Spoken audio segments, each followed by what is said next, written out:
Welcome to the event. My name is Cat McCann. I work for the Irish Social Literacy Network, and I'm absolutely delighted. I'm really stoked to be holding this event here in Strandhill.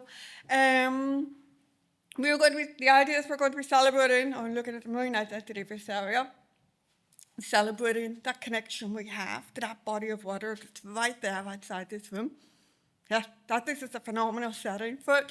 So, a little bit of an introduction from the IOLN, and I have to remember to stand beside the podium. The IOLN, the Irish Social Literacy Network, and we're a network of practitioners who care for and protect about the ocean. We promote ocean literacy, helping people understand how the ocean affects our lives and how our lives affect the ocean. Now, the phrase ocean literacy quite often puts people off. It sounds like an academic concept. It sounds like a top-down educational. It sounds like very much sort of going into a room and educating people about the ocean, but that's not what ocean literacy is about. That's only one particular aspect of ocean literacy. Now, it started as an academic movement back in the early 2000s, and researchers figured that people were really losing sight of how important the ocean is to us. So they developed an education program to tell people about it, but it's moved on since then. It became the 7 principles of ocean literacy, which were logical reasons as to why the ocean was important for us. But in recent years, it's grown again. There's now 10 dimensions of ocean literacy, and it's moved to be about why the ocean is important to us for emotional reasons, for heritage reasons, for cultural reasons. We don't just love the ocean because we value it because of its biodiversity or because of the economic aspects of it.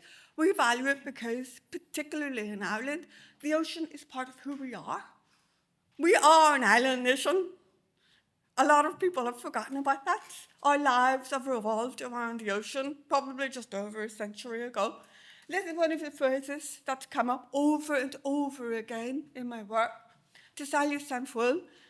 Easkey, I was delighted to know one of her books is Salt Water in the Blood.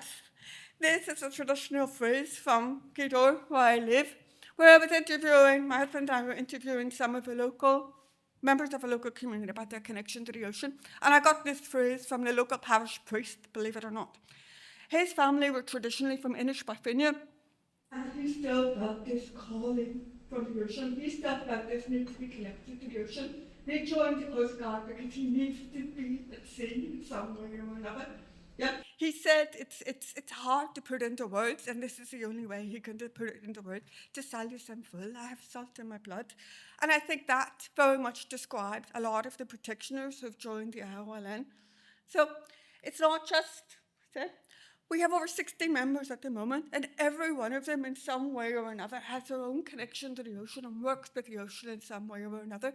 We have academics, we have volunteers, local community groups, there's businesses, there's education groups, everyone with their own particular connection and way of working with the ocean. And all of us realize how important the ocean is to us, but not just that, how important we are to the ocean. And our mission is to get more people on the island to see this. Yeah? There is this thing, maybe it'll come up in the talks today, sea blindness. A lot of people have forgotten how important the ocean is to us. And I know I'm speaking to the choir here, preaching to the choir here, because all of us love the ocean, but there's so many people who don't really see the importance of the ocean in our lives. And what we're trying to do with the IOLN is to try and bring together all of our members, enhance what they're doing, building their capacity, networking, give them networking opportunities, all these kind of things to enable them to meet their own aims, their own missions, or whatever they want to do in their work. So I actually have 2 hats on because I work for the IOLN, but my husband and I also co-founded the Sea Collective up in Dónal. And before I started working for the IOLN, I was a member of the Sea Collective. At the start, we found it so isolating because we knew what we wanted to do. We wanted to provide people with opportunities to engage with the ocean, to learn about the ocean. But we were trying to set it up as a social enterprise. People didn't understand what we wanted to do. It was so difficult to get backing and funding because people were saying, so what exactly are you selling? Are you employing? When we joined the IOLN, we met a group of like-minded individuals who understood what we wanted to do, and we were able to get support and advice in organising for ocean literacy, funding sources, all that kind of thing. And I think that's, from my perspective, is what the IOLN is about, is bringing people together, working together for coming in. So how do we do this? We have 4 main work areas, which are divided into IOLN working groups. Understanding local activism, training and capacity building working group. We have an education working group and campaigns. We have communications and resources such as our website. Our website has an events calendar for members to submit their events to. One of the things I found difficult was finding out what's going on in Ireland about the ocean. The idea is we have this calendar and people can see exactly what's going on, where it's going on. There's also a members-only sign-in section where access to workshops, write-ups, anything particular to members is there. We're also part of an EU Horizon project, Guardians, which is about aquatic invasive alien species in Europe, which is very much biodiversity focused, but it aligns with the IOLN strategic aim. So probably my favourite part of my role is Maria Mara here is actually the co-chair of the Understanding Local Activism Working Group, is working with local communities around the coast of Ireland. The idea is, so I think, see collective hat on, sometimes when you go to a meeting, someone stands up and tells you what the issues are and what is important and what you're supposed to do and how you're supposed to work towards that. So, and then you get the opportunity to put your hand up and ask questions. That's not engagement. That's not stakeholder engagement. That's not bringing people together to learn. That's you having a top-down attitude and telling people what to do. What our regional meetings are about is I talk to people, I ask people, what are the issues in the area? What do you want to talk about? What do you want to discuss? How do you think you can work together? And then we develop the meeting around what the people in the area want. So far we've had 13 of these. Now, I have to say, before April, this area was very blank. So I made it my mission to pull more events up into the Northwest. Okay. So last month we had an event in Gidorn in County Donegal. Obviously this event in Strandhill, and then there's going to be an event in the Foyle area later on this year. I'm really, really happy to be in Strandhill because we've been doing the Water Awareness Day with Strandhill for the past few years, and to see the knowledge and the community input in this area, I mean, this area is crying out to be involved in the conversations on ocean literacy. This area has really its own very unique perspective and that big body of water out there, your own way of like liquid therapy and everything working around this big bay. It's about time there was a meeting here. So, second, training and capacity building working group, and that's where we ask the IOLN members, what are the issues, what are facing you, what's stopping you from achieving your aims, and then we will come up with workshops or seminars around those. These are for members only. In the past year, we've successfully obtained funding from the Training Links to run 4 workshops. We've completed that, and we're now in the process of asking our members if there's anything else they want us to run for the rest of the year, one of which is likely to be organising for ocean literacy, which is like how to build your organisation, what structure to take your organisation in. Huge one. This year we have campaign, My Ocean, and it's fairly simple and straightforward. What does the ocean mean to you? We want to capture people's emotional connections with the ocean. Yeah, we're asking people, for we see it over here, to send in a photo, a blog, a story. What is it the ocean means to you? Is the ocean important to you because of your heritage, because it's your family? Or is it important to you because of biodiversity? What is it that ties you to the ocean? I'll give you an example. Because last year we had an event in Connemara. And again, with the theme of marine identity, what is your tie to the ocean? And we invited some transition year students to the event to tell us. And people have thought that the issue in that area would have been the lack of economic opportunities, the lack of the economy, because that area had been a fishing area traditionally. When we asked the students, one of them held up a piece of metal this big. He said, this is what ties me to the ocean. This. I was like, what is it? It's the last part of a meal that was in a boat. And he told us then that for generations, his family had been the ones to take things out to the island. That had been their role. So there are effectively ferries, but that had stopped. That wasn't there anymore. The only thing that was left of his family's legacy was that one piece of metal. And that, everybody in the room just went silent, because it's so poignant to know that this 16-year-old is articulate enough to be able to sort of give us his insight into this is his tie to the ocean, and it's gone, and he wants some way of reconnecting with the ocean moving forward. So, international projects, Elvestein, Guardians. It's a 3-year Horizon Europe project that started in January 2025. It aims to improve detection and prevent the spread of aquatic alien invasive species. We support the communication and dissemination of project outcomes and insights, but just like a way of saying the website, communicating with a wide range of stakeholders, social media, and that type of thing. With the Education Working Group, I'm delighted to say that later on this month, we have co-organised the ICASE Moon Strand at the ICASE conference, which is the International Council of Associations of Science Education, which is a tongueful. The Moon Strand has been endorsed by the United Nations as an Ocean Decade activity. And as well as that, we're launching the Ocean Literacy Foundation of Success for the Ocean Decade, Volume 3 at that event.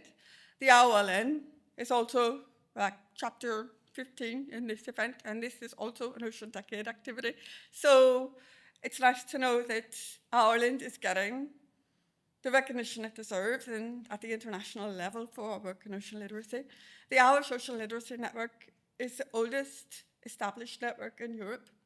It is the only one at the moment. When I'm at international events, I get people coming up and asking me, so how do you guys do it? How do you bring people together? How has this happened? There's nothing else like it in Europe. And I'm very proud of that, but I don't think it's IOLN. I think for me, it's the fact that there's so many organisations in Ireland who want to work together to achieve this. So, finally, I'm not going to talk much more. The programme for today, so this is my welcome. And the programme for today is just my welcome, and now I'm sure you've been waiting to hear Easkey speak. Then we're going to move on to panel 1 discussion, which is going to be facilitated by Dónal Griffin from First Seas. We're going to have a lunch, networking lunch, with the exhibitions around here, give us an opportunity to talk to each other, to have constructive dialogue. And then after lunch, we're going to have the second panel discussion, followed by closing plenary at the end of the day. And then I think we might finish a little bit early because some people have suggested that we do a beach clean, and I think that's a fantastic idea if anybody wants to stay behind to do that. I have not printed out copies of the programme, but if you want, you can scan it here and open it on your phone. Okay, we're trying to keep this event as sustainable as possible. But finally, I hope everybody leaves today having learned something new, met someone new, which is highly unlikely because I think you guys all know each other anyway. I'm talking about community, everybody knows everybody. Usually for these events, I have a short meeting ahead of it so everybody gets to meet each other, the panelists get to meet each other, but everybody knew each other and I was sort of like, I don't know anyone. So anyway, meet someone new or inspired to do something new. Okay? Well, thank you very much for listening to me. And now what I'd like to do is I'd like to call Easkey. Yeah. So before I get into the talk part, why don't we just take a moment now to reconnect with a memory of water that's very precious to you, a positive water memory, if possible, otherwise it'll have another effect. Water is an element that's quite unique in that it leaves a really powerful imprint on our bodies and our minds. So it's because it's so multisensory, and it means it's a wonderful way then to actually access and reconnect with water through the power of our memory or imagination. So the invitation now for the next minute or two is to try and recall your own memory of water, time when you felt most alive or present, that feeling of joy in and around water. If you wish, you can close your eyes. It helps bring that focus inward, and you can visualize the memory more clearly. Just noticing how you feel by following the breath into the body. Noticing how the breath moves your body, creating its own inner rhythm, ebb and flow like the tide. Just simply noticing the breath as you breathe in, that sense of expansion. And as you exhale, allowing the body to soften, relax. And in your mind's eye, recalling that memory of water and just noticing. First, noticing perhaps the colors, the patterns, the movement of water. Just breathing into that memory. Noticing the sounds, what you can hear. Maybe it's the wind, the waves breaking. Noticing perhaps the smells as you breathe in. Damp earth, saltiness of sea spray, perhaps even the taste, that slightly metallic taste of cold water. And noticing the touch, the sensations. Maybe it's the sun on your face, the wind on your skin, the water, how your body feels to be in this place. Perhaps it's supported by the water. Perhaps feeling held. And then noticing how it feels to be there. Just taking a moment to let the fullness of that memory in.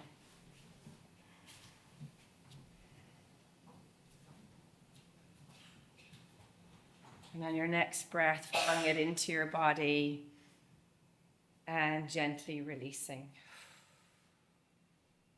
In your own time, bringing your awareness back into this space, into this room, maybe bringing some movement into your body again, and just pausing there for a second to notice perhaps any shift in how you feel here now as a consequence of journeying through time to connect with water.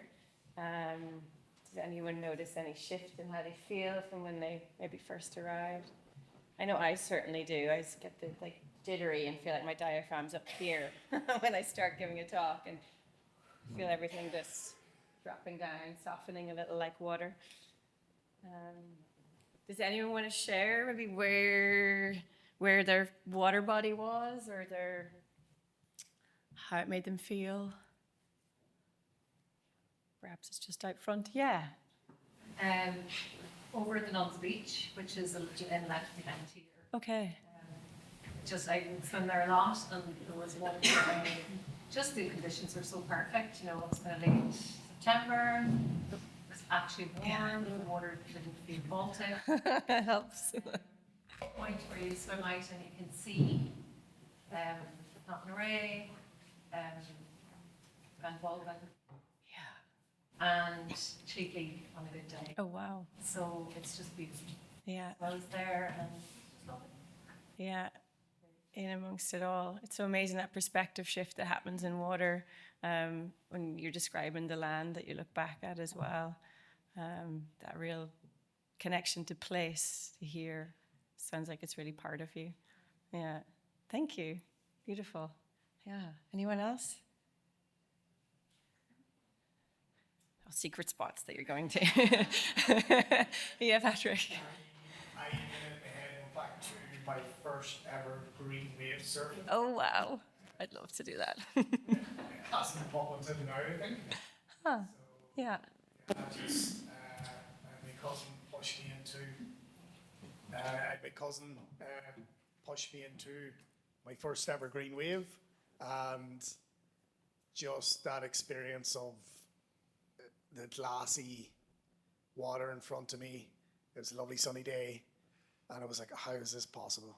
So for me, that's where I went. Oh, thank you. It's interesting doing it what memory wants to surface. It can be different or surprising. It could be just from yesterday or from long ago. Yeah. what a great feeling. It's a feeling we're still seeking, isn't it, today? Yeah. Last week I was just down in Strandhill, we go the place out. Lovely. My girl didn't want to get to see it all. She didn't want to engage at all with the surfing, but I put her on my back. Yeah. And she just hung onto my neck, and I surfed the wave, and I remember her squealing sheer joy into my ear as we were like shooting along. It was brilliant. Oh, that's amazing. The incredible bond that forms when you have that shared connection as well in an unexpected way. Thank you. That's so beautiful. Yeah, and passing the gift on to the next generation in a way that feels like, yeah, you really met her where she was at. Oh, thank you. So yeah, that's what I wanted to explore a little bit now over the next the time I have with you. This topic for today, marine identity, and how does life on the edge of the Atlantic shape us and our well-being. And my talk today is kind of a journey of sorts, weaving together these threads of water connection, so my own water heritage, but also our shared blue heritage through a mix of story, science, even mythology, offering insights into perhaps ways of being or practices, be that stories or physical embodiment, that might help shift just a little our modes of perception, make space, I think, for uncertainty and mystery, and embracing this maybe more thoughtful way of moving through the world by being in relationship or even kinship, rather, with the planet. So by that I mean acknowledging the water, the waves, these coastal places, and relationships that give shape to who we are, to our identity. So I wanted to offer both local and global perspectives, probably more global in my talk, and because I know we're going to get really into the granular local lived experience with the amazing panel sessions later on, but also exploring this concept of marine identity, what it means perhaps to be a citizen of the sea. In 2024, Pamela Buchan and her colleagues published a paper kind of looking at could they kind of come up with a universal, maybe perhaps globally recognized definition of marine identity or marine citizenship. So they landed on this, which is intentionally very broad, recognizing the multitude of values and relationships that shape our identities, but essentially an identity rooted in how the ocean as a place supports the sense of self. And as we'll see, it's a very, this sense of self becomes, through, I think, our connection with the ocean, a very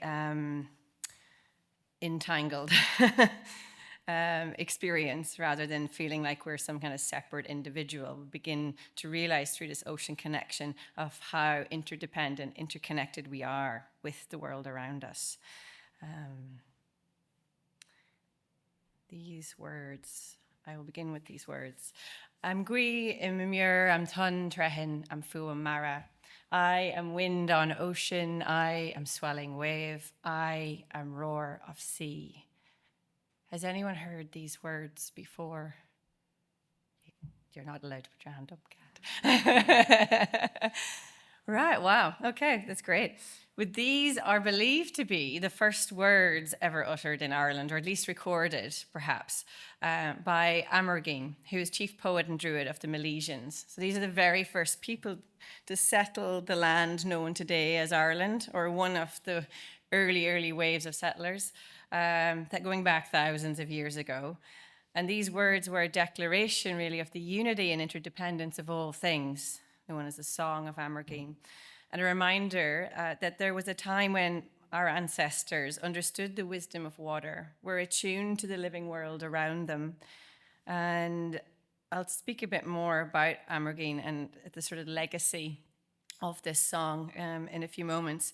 But if relationships, and especially with the places we love and with the more than human world, the wind, the waves, the sea, the birds, if those relationships shape our identity, then how might the restoration of our relationship with the ocean become a way to also restore and heal ourselves and our communities? These are some of the questions I want to explore with you today. It's really central to my work and what I do, both as a researcher, a writer, a surfer. what if we lived more attuned to the waters within us and all around us? So saw ourselves really as a part of these catchments, a part of the water cycle. How might that help us find our belonging, especially in these times of so much loss and grief, disconnect, uncertainty? For me, I was born to pioneering surfing parents on a new moon during winter storms on the Atlantic coast, and named after a wave with its roots in the Irish word for fish, Easkey, just placed just down the road from here. So I think it's little wonder I took to surfing from the time I could walk. And if I didn't like the water, that would have been a problem. But for me, I think to be a surfer is also to be in conversation with the living world, with the ocean that breathes us all into existence. The sea shaping our experiences and feelings through this kind of powerful agency of its own. For me, experiencing this directly through surfing, this shaping effect, as I kind of think of it, is what creates a sense of becoming, identity. It's been my source of belonging growing up in sort of a rurally isolated place like Dónal as a young person. And then just that, having that, like, as we did in the beginning here, that really sensory experience, the movement and touch of water and how it ignites something in the body that literally triggers a whole cascade of changes in emotions, feelings, how we sense the world around us, changing us even at a physiological, biological level.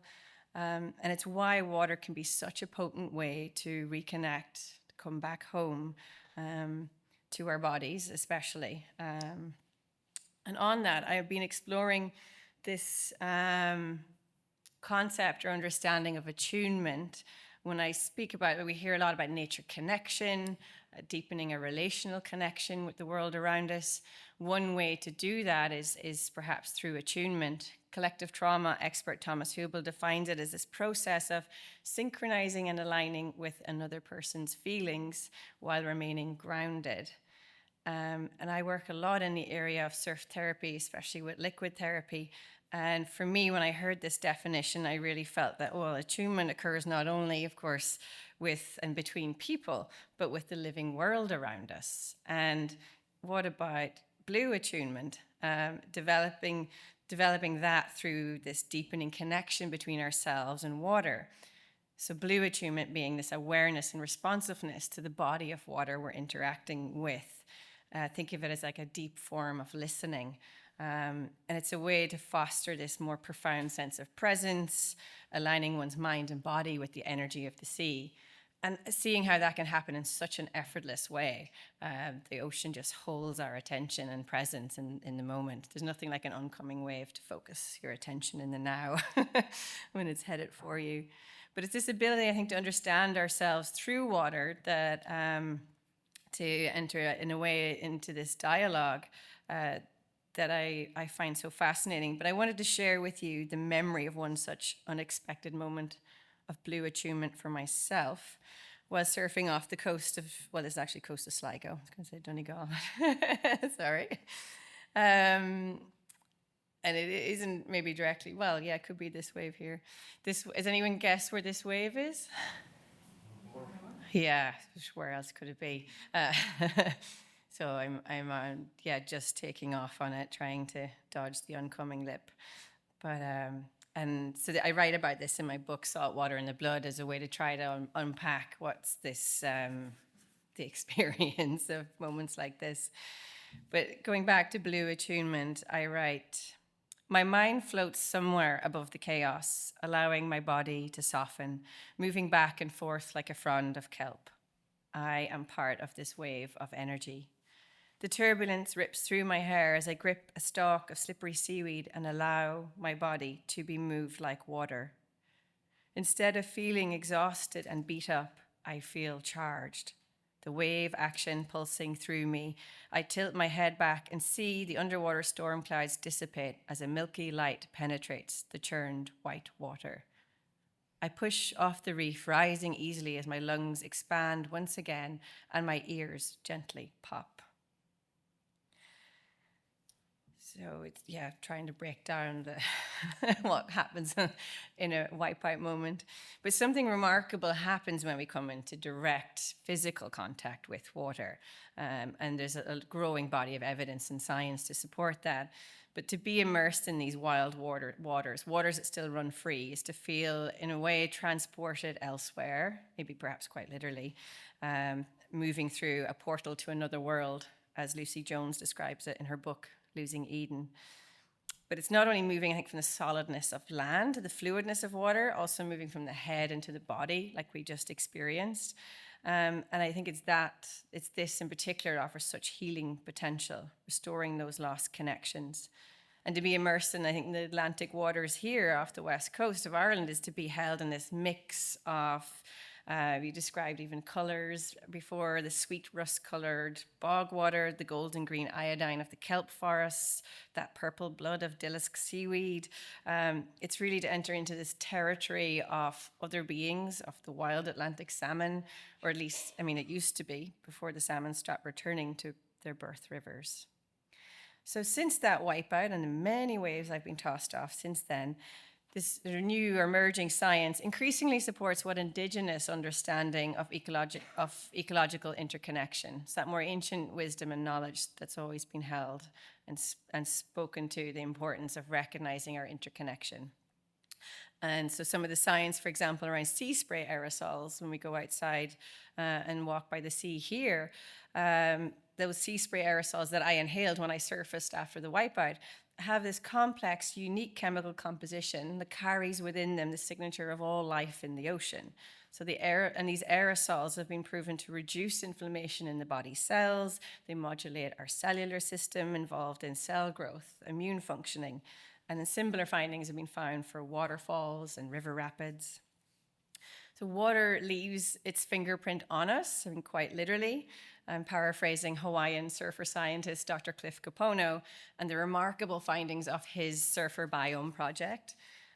He showed how regular immersion in the ocean does alter our microbiome. So, over 50% of who we are is made up of this microbiome.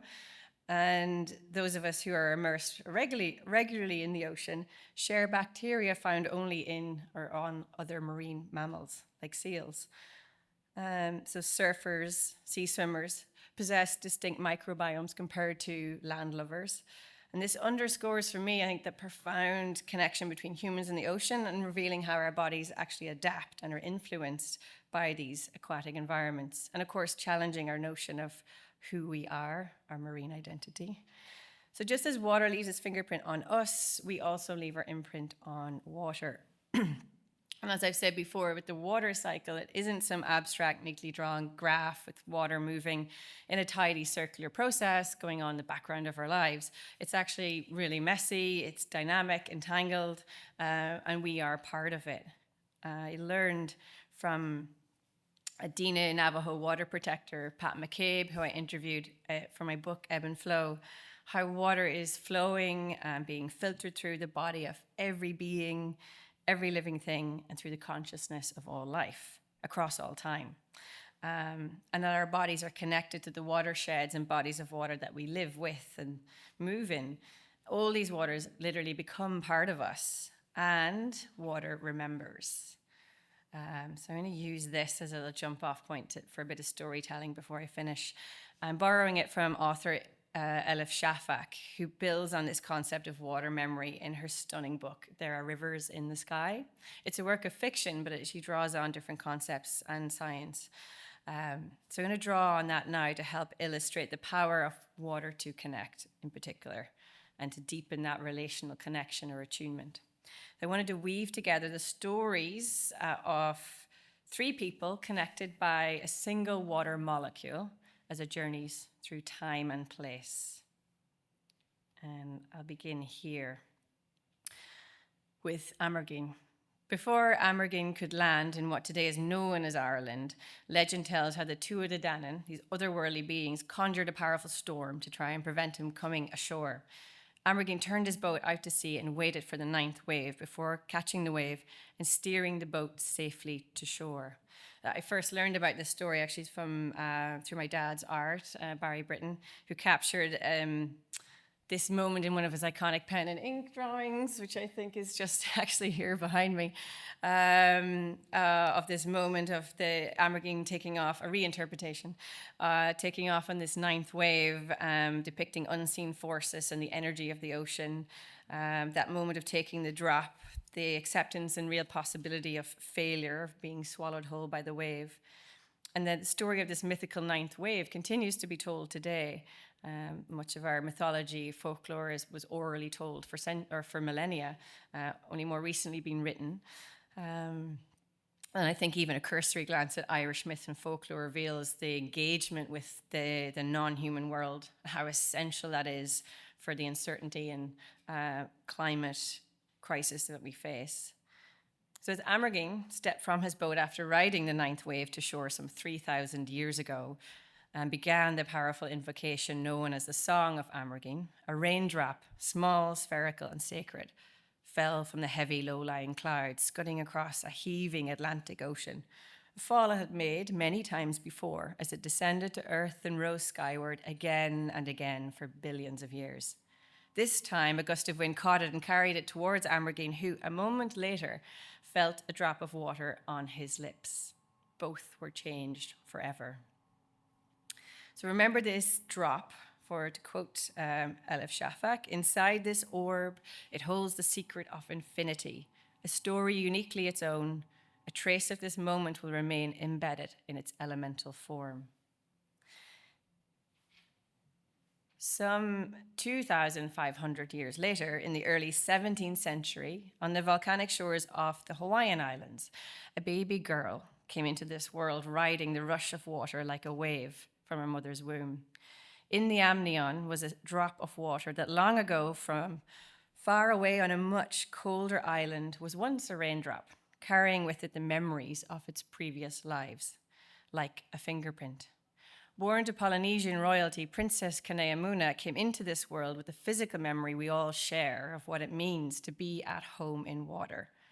When we are born into the world, we carry birth trauma, essentially that separation from the sacred water. Kaneamuna understood that to be healed and become whole, we must return to that watery world. Her lifelong love of surfing was so great that on her death, her surfboard was placed alongside her in her burial cave, and that's an image of it, the oldest known surfboard to be discovered from the 17th century. Perhaps the origins of surf therapy itself. Centuries later, and 15 years after the devastating 2004 tsunami to hit Southeast Asia and claiming over 250,000 lives, 250,000. One of the hardest hit regions was the southern coast of Sri Lanka. In some places, 80% of the lives lost were women, and there remains a legacy of intergenerational trauma and fear of the sea, especially for women and children. So how then can the ocean be transformed from this place of loss and danger to one of healing? How can our relationship be transformed from this fearful one to a loving one?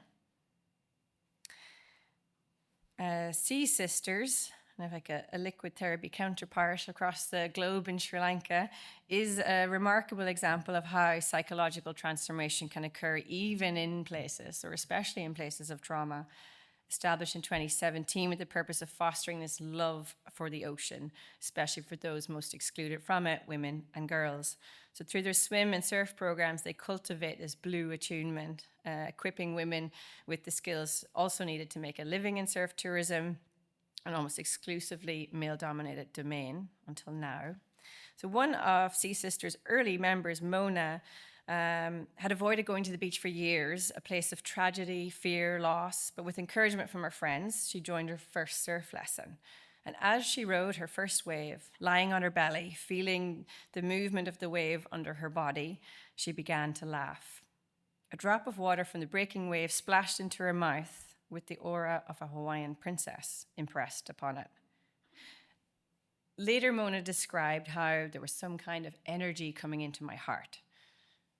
And eventually, the ocean and surfing became Mona's way to overcome those fears, manage stress in her life, taking her 2 daughters into the sea with her, breaking a cycle of intergenerational trauma.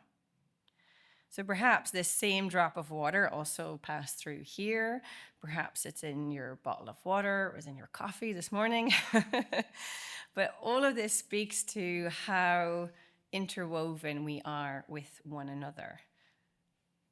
And yet, I will just add here as well that the very search for this more authentic connection to nature that we find ourselves seeking today is itself a product of modernization, the modern society we find ourselves in. The very definition of nature, the language to describe it as other, outside of us, poses a problem.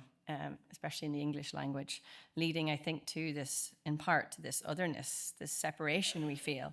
So what if instead we recognized our entanglement, our kinship, that's so evident in language of indigenous cultures the world over, but also in the Irish language. And here, these are the words from Irish philosopher John O'Donoghue, who describes this concept in, I suppose, an old Irish worldview, how there's no dualism or separation between self, senses, and nature, how the human skin is porous, the world flows through your senses, fitta fuita, as O'Donoghue translated, woven into and through each other. So again, how there's no separation between ourself and nature, between the eternal and living worlds, and that the act of surfing perhaps could be framed in a similar way, this active engagement with the agency or animacy of the earth. Yeah, I think maybe it'll come up in our conversations in the panel session, and this is it's not a talk filled with data, of which there is much to support a lot of what I'm sharing, but I wanted to also just point to how there are different ways we can maybe challenge our perception, the silo that we're maybe coming from, and break out of that way of thinking. So Irish writer Cat McCann also challenged the mythologies of our dominant culture. So the most dominant myth, we're told, is that we're separate from nature, this root of all the problems we're experiencing. But he shared how myths used to be context relevant, a relational experience about place, our relationship with place, a dialogue with a specific place. That would live in breath and in community. And these stories were dynamic and evolving. They were created, myths were created to become a vehicle for ecological wisdom. So teaching us when to grow, when to gather, how to create community, how to be in right relationship with the world around us, how to inhabit a specific ecology. And Irish myths are very much the realm of earth and water deities, especially, associated with these cycles of death and rebirth. And similarly, Donna Haraway writes in When Species Meet about the power and importance of companion species. So often when there's this relationship and really profound place attachment surfers have with a particular wave, almost like our wave is our companion species. But how those relationships change our behavior as we do them, revealing how we emerge from relationships. So for one example being for myself, I have a great affinity with the salmon, perhaps one of my companion species, as I mentioned. My name having its origins in that old Irish word for fish, and being named after a salmon river that creates this beautiful wave in Easkey, my dad's favorite surf spot. And of course, then there's the Bradán Fasa, that one of our most well-known myths, salmon of knowledge. So there was a time, I think, when our ancestors understood the wisdom of other species, a time when we listened and paid attention to the more than human world that perhaps we have forgotten. And need to remember. And for me, that my name reminds me that my identity is tied to the identity of the salmon. All of our identities are inextricably linked to the sea. We've all been shaped and formed by the water. And now, to bring you back, or all of this back into a more embodied way of knowing, I wanted to invite you, if you do have something to drink, water, to take a sip now, or simply notice the water in your body, the saliva in your mouth. And as you follow the water into your body, consider the journey through time and place that water has been on. Noticing, can you feel some kind of energy coming into your heart? And as Elif Shafak reminds us, water remembers. It is humans who forget. The journey of this drop of water reminds us of the unifying power of water, how we can't be well in a sick sea, and to heal ourselves and restore our wild waters, we must restore our relationship with water through cultivating this blue attunement, essentially deepening our relationship with the ocean. And I love the work of author Sophie Strand, who reminds us that we also desperately need to try to be the medicine. So often we are trying to tap into nature as medicine for us. But if we also, I think it's high time we flip that as well and ask, if water is the medicine, how can we, you and I, be medicine for the water, rivers, and seas? And perhaps that will inform some of our panel discussions today. These are just some musings, invitations, or inquiries of what I'm pondering. And I'll leave them with you as well. Maybe we'll come across them in our discussions and conversations today. But just thinking about maybe what ways you've experienced that blue attunement and how it shapes your sense of belonging. And if, as I firmly believe, identity is rooted in relationship, what ways might our marine identity, that sea connection, support marine sustainability, our thriving coastal communities?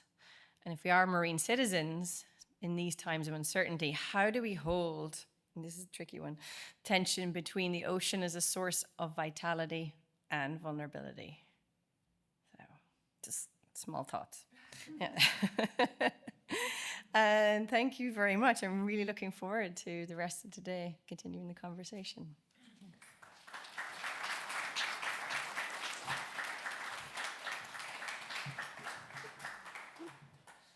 Wow, that took me on a journey. Really, thank you very much, Easkey. I think next we're going to have our first panel discussion. The panel is Currents of the Past, Voyages of the Future.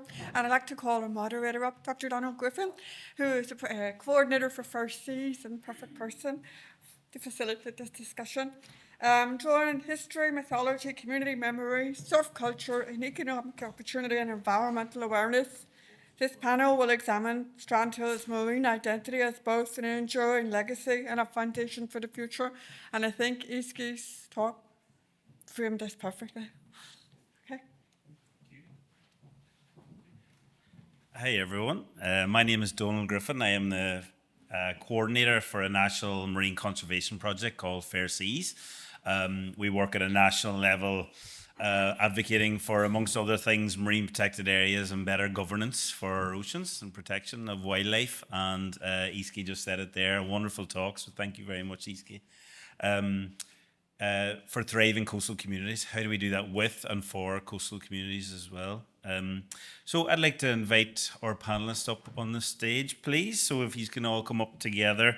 While we get sorted there, that marine identity conversation, I think, is so interesting. And just to give a bit of my background, I suppose, and perspective before we get kick off here, is I got a trip up to Bundoran once a year for a night or two, and that's, my whole childhood. That's the only connection with the sea I had growing up. It wasn't until I was about 19 that I went to college and with Queen's. And I spent a lot of time then at their marine laboratory and at Portaferry, where the last IOLN meeting was, or one of the recent IOLN meetings were. And it was my love and my graw for the sea grew from there, and rock pooling at 19, as opposed to many people who rock pool at 5, 6, and 7 and fall in love with the sea. So it can happen any time, can strike you at any time. And I was a bit late to the party, but also growing up in West Tyrone, and having limited access to the sea. There's seagulls right now in around the fields around my house in Tyrone, with silage season on. There's West Tyrone, half of West Tyrone ends up in Donegal or Sligo every weekend or any bit of good weather, as you all, I'm sure, are very well aware. So we really are an island nation.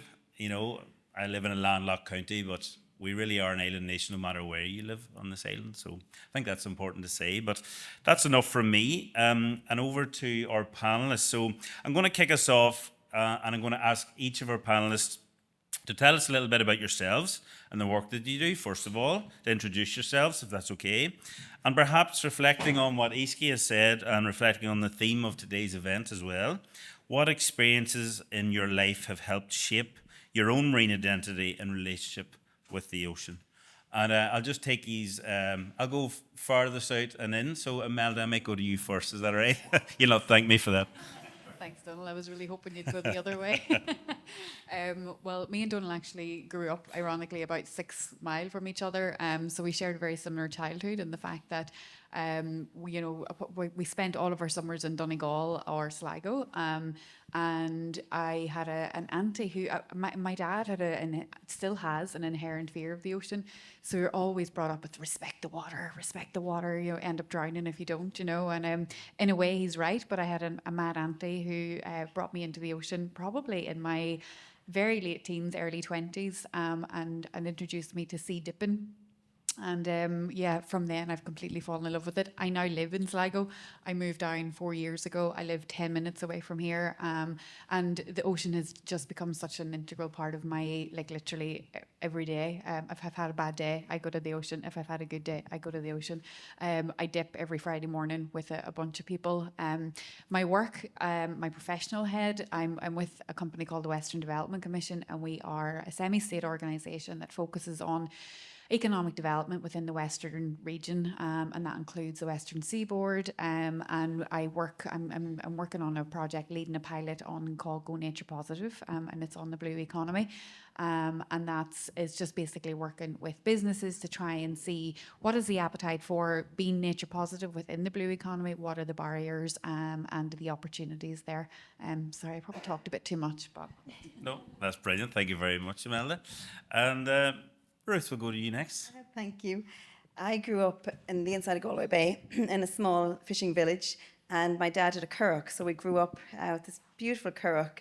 My first job was picking winkles, so every summer was swimming, fishing, and in the sea, on the sea. And my earliest memory is helping launch the boat of a family friend, and I didn't realise until his funeral a few years ago there was a picture of him with the boat, and I was 3 at the time.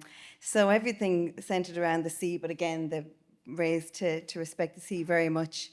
I started bodyboarding as a kid in France. We used to go camping, and then years later came back to surfing when traveling, and then from one of Easkey's quotes, after a really difficult period, took up surfing again here, and then eventually started.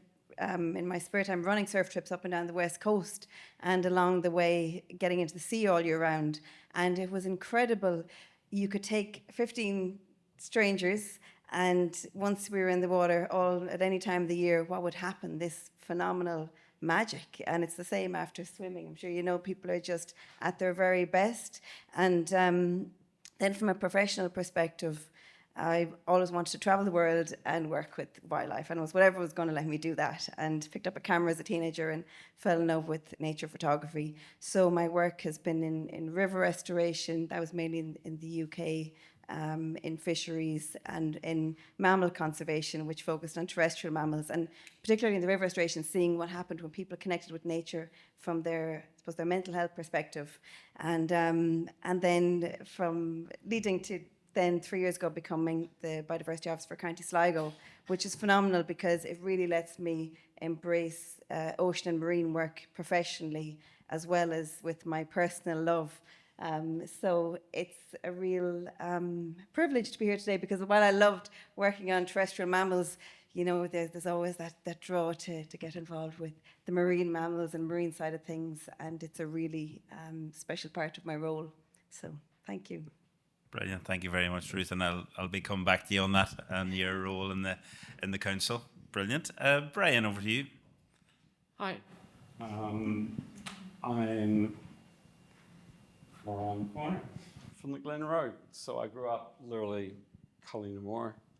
It was my playground, the mountain, the oyster beds, learning to swim with my dad's shoulders just around the corner from here. Kayaking, fishing.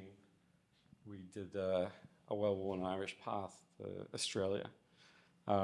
Lived there with my 3 brothers, family. We were back and forth for many years. And 10 years ago, I moved back with my now family, wife and son Alban. And it's fair to say we're an ocean family. We're pretty much in the water every day. In fact, my wife's out surfing me these days. So, Ripping. ripping, just quietly. Yeah. So yeah, I guess the connection, I got involved, I guess, as a parent, which is a really interesting dynamic to all of this, is as parents in the water and the quite unique dynamic in the water. Like I've surfed in Australia and many other places. We have something really special going on in the water here. There's all sorts of unique reasons, but I don't take a day in the water for granted here. I think it's actually quite spectacular, the cold water factor, all these other factors.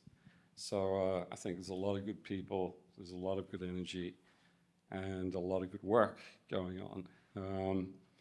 I guess in the context of ocean awareness, I, for the first time ever, got involved in volunteering, got involved with the club here. First with communications and then as club secretary. So I guess you could just sense it. There was just, history of fear and legacy of otherness and sort of, but this real yearning to get into the ocean. Families would experience coming back. They wanted their children to be involved. They wanted to experience it in different ways. They saw the value in it. So I think one thing led to another. Set up the parent sessions, which was essentially the mums, the most competitive surfers out there, by the way. Then one thing led to another, I guess, as a parent, started the rippers, then the dolphins, the paddlers pack, getting groms going, dolphins, rippers, and then there are mentors in this room. Got involved with Surf for All. So Tom and the team were legends, just definitely wonderful direction. Interestingly, I did not, another drop in the ocean, that was a paper I came across, which led me to this question around surfing is hard, but it's an amazing ocean pathway. So how do you actually lower barriers? So whether it's around the more vulnerable or more isolated or people who are active, but they don't know how to start. So one thing led to another. I guess it was the Aussie me. So the snorkeling, the kayaking, the supping, and I started getting involved in different programs. So I work now with the HSC, with Erasmus, with Youth Ireland organizations, our partners now in Europe. I've got everything from Happy Feet to Urban Adventure, Sligo Sports, Therese here as well. We've done health and recovery, interesting proof of concept with long-term hospice care.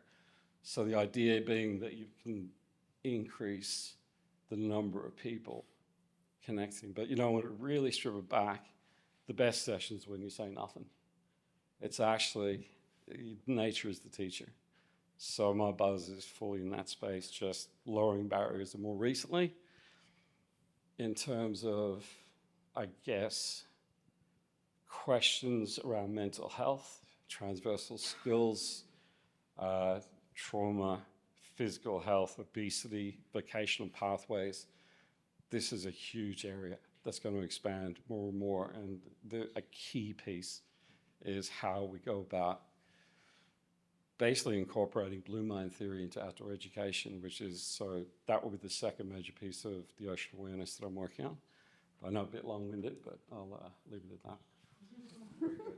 I don't know. Can Is everyone the thing hear on? Seamus? Yeah, there we go. Okay, cool. Well, my name is Seamus. I'm from Strandhill. I'm probably better known as Shambles. I'm a bodyboarder. So you're looking at my playground when I was younger. And a lot of familiar faces in the room. Thanks to Easkey for giving such a great talk. Always been an inspiration. And nice to meet the panel here. Ruth's doing great work.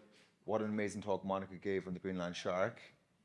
And then Brian, he's done Trojan work, him and his brother with the surf club. So there's a lot of infrastructure that's come into place. But when we're talking about marine identity, like I would say nearly my whole identity is based in the marine. And Easkey talked about life being relational. And I've had a wealth of relationships. It's interesting. He said like waves are like the co-species of surfers. or the companion species. So, you know, I've had a lot of experience out there. It's taught me a lot of things. It is the teacher. But I've formed a great network of friendships and relationships with people, things, and places, both in Sligo, all over the West Coast, and all over the world. I've just come back from Tahiti. I was in Tahiti for 2 weeks, which was kind of like an energy center. When you think of like Hawaii and Tahiti, these are places where like surfing is like the hurling and the ga over there. But I think wherever surfing has blossomed, like in Strandhill, it's like a little piece of Hawaii's kind of blossomed. And then when I think of like Easkey's dad and Kevin Cavey and these real like we have it easy. We have a lot of challenges. Like Brian was speaking on that there, like lower barriers and, you know, participation and stuff like that. But the people the men and women who broke down those initial barriers, like they were real pioneers. Surfing is a finite resource. It is a fragile and delicate resource. So I'm just to share what I learned when I was over at Tahiti, because one of the best ways in the world is over there, and there's a lot of local surfers, there's a lot of surf media, there's a lot of surf companies. It's starting to get a little bit,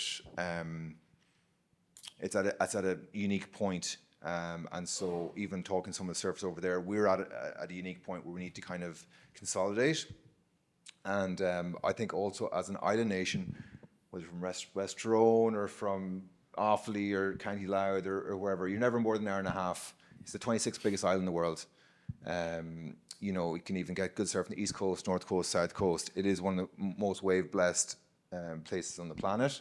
But with this good network of surf schools, I run a surf school now actually, it is more accessible and there's various different levels. But one of the reasons I was probably speaking here is because I've kind of developed a new identity as an author. So FYI, and hopefully with Rebecca, we're going to launch a book that I've written called Waking Maeve, which is kind of based a little bit on Barry's artwork about Queen Maeve on the big wave, because Queen Maeve was always surrounded by her warriors, and her warriors had to pass all these tests of bravery, and maybe surfing a 10-foot wave of Mullaghmore or something was one of them. And I always say that's big wave Maeve, you know. And so sorry to finish up, one of the unique things about this area is we have Carramore, which is one of the 4 major past tomb cemeteries in Ireland, and it's the only coastal one. So this new modern sport is taking place in this kind of background of heritage, and you know, talk about the ocean drop and you know, water has memory. Nature actually, a lot of science has shown that nature is inherent in memory is inherent in nature. So that's pretty unique that we have all this modern activity happening in this ancient area. Unfortunately, I have the next generation of surfers out in the water at the minute with Strandhill National School. I was talking to Cat earlier, so I might be able to say for the whole panel, maybe Easkey might jump in or someone else or Tom, but I will be back. So very sorry about that. So that's why I'm probably taking a bit more of the mic time here. Just leave them at it out there. They'll be grand, look after themselves, won't they? Well, here, we've been speaking a lot about connection this morning, and I'm feeling a little bit disconnected from the panel. I might grab a chair and bring it up. Is that all right? Yeah. That's better, I think. So I'm going to go to you again, Seamus, and just to pick up on the book there, because I want you to tell me a little bit more about that. And I was thinking about, you know, in a discussion about marine identity that we're having today, and everyone's spoken so eloquently this morning already. How much of Strandhill's identity do you think is shaped not just by the Atlantic and the sea and the waves, but by the stories that we've told about it and those things over the generations? And what did writing a book teach you about the relationship between the people here of Strandhill and further afield and the sea and this part of Ireland? Well, yeah, there's so much in that. So I love Oscar Wilde said that the Irish are the greatest talkers since the Greeks, and you know, I tend to agree with them. And like, you know, as Easkey knows, or any of the gang around here knows, like, you know, half the surfing experience is coming in after and going, see that wave I caught, and Brian, oh my God, you know, Alban got that wave. And we like to tell stories. And, you know, the thing about it was, I was asked to give a talk in 10 years. I didn't know the history about this place. And it's incredible. It's incredible. 1/7 of all the megaliths in Ireland are in County Sligo. There's 250 passage tombs in Ireland. 150 are in 4 different megaliths, but there's 70 past streams on the Coolera Peninsula. So you have Carrowkeel, which is the sister side of Carramore, but it is accessible to Strandhill by the Unshin River and the Balstair River. So water is intrinsic to all Neolithic building. And, Hugh O'Neill owned 100,000 cattle. So, and I said this before, but, and maybe it's a generalization, but as an island nation, we've turned our back to the ocean, maybe after the emergency, or, I don't know, we lost a lot of our forests, people couldn't swim, people were afraid of drowning. Maybe there's some sort of kind of scare stories about the sea. We've turned our back in the ocean, and we kind of focused on the land, farming, pitch sports like football, Gaelic soccer, which is all well and good. But as a nation, we've kind of started to turn around again, especially with the advent of surfing, with all the media that's coming from it, sea dipping. I mean, the guys here from the River Catchment Trust, this is, real deal stuff, because there's a lot of kind of lip service paid to, oh, wouldn't it be great if the environment was just, but there's people on the ground who are really, really putting in the yards. So I would say that as part of our marine identity, I can really maybe speak as surfers or bodyboarders, we are like coastal guardians. And of course, ancient Irish people would have seen themselves as guardians of the land and of the waters. So maybe this is, surfing is a tribal consciousness, so it's kind of coming back, hopefully. Yeah, brilliant. That's awesome. And that guardian, that stewardship is, and it was mentioned already by Easkey, that indigenous cultures all around the world, that's the way they very much see it, as guardians and protectors and stewards of the ocean and the land. So, and just quickly on that, I know you're saying about indigenous as well, but also it's been an incredible mix.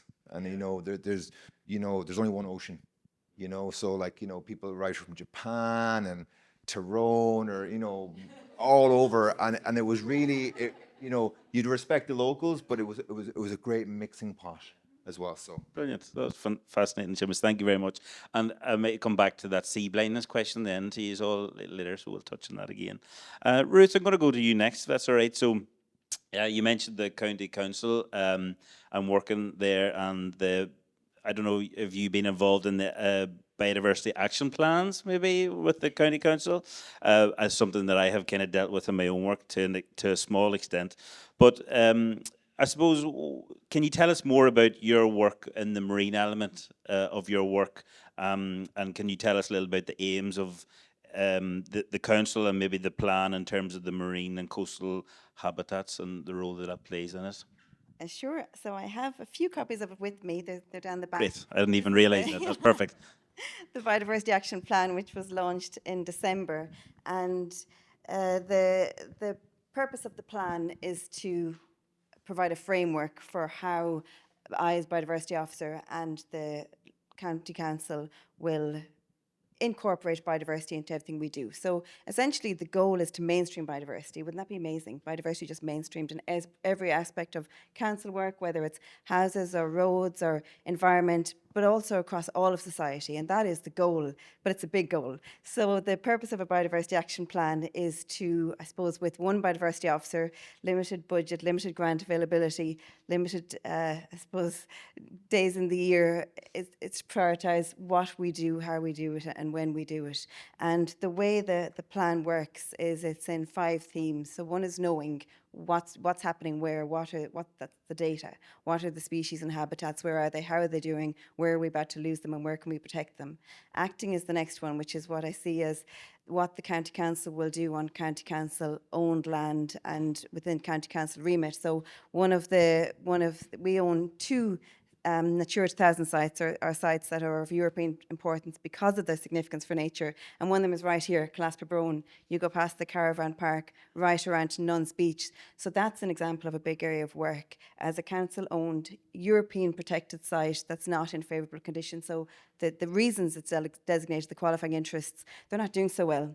And a big part of my role is how do we bring it back up to what it's supposed to be. It's championing some of the most important species and habitats in Europe, and it's up to us then to make sure that it can do that it can perform.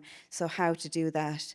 The next one is practicing, which I see as how the council, using our policies and work, how we are performing at the best level of biodiversity, that it's really at the early stages of thinking across everything we do. So how to make that to bring that in as a standard practice, which again is a long-term, will be long-term work.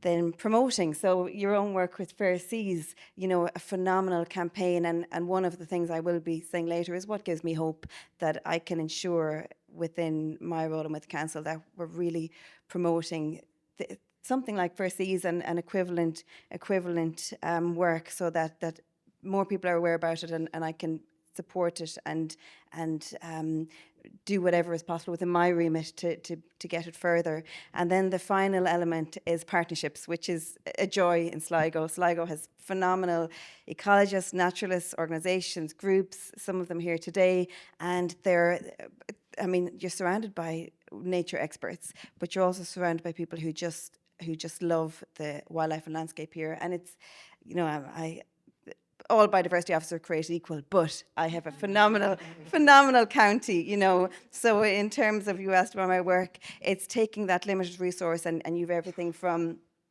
Ben Bulben to the Ox Mountains to, Seamus mentioned the Unshan, another European protected habitat, an SAC river for its habitats and species. So taking all of this myriad of really special species and habitats and breaking it down into what can be done year by year to move the needle, and who we can do it with, and how the council can change and bring that into its own work.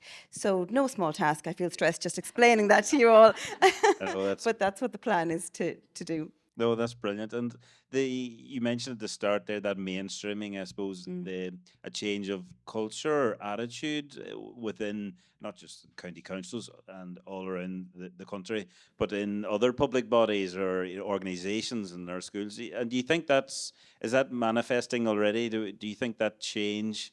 Do you think that has begun to be successful in terms of mainstreaming the environment more broadly, but then in coastal communities and councils, of course, the marine element? The goal from the government is a whole of government, whole of society approach.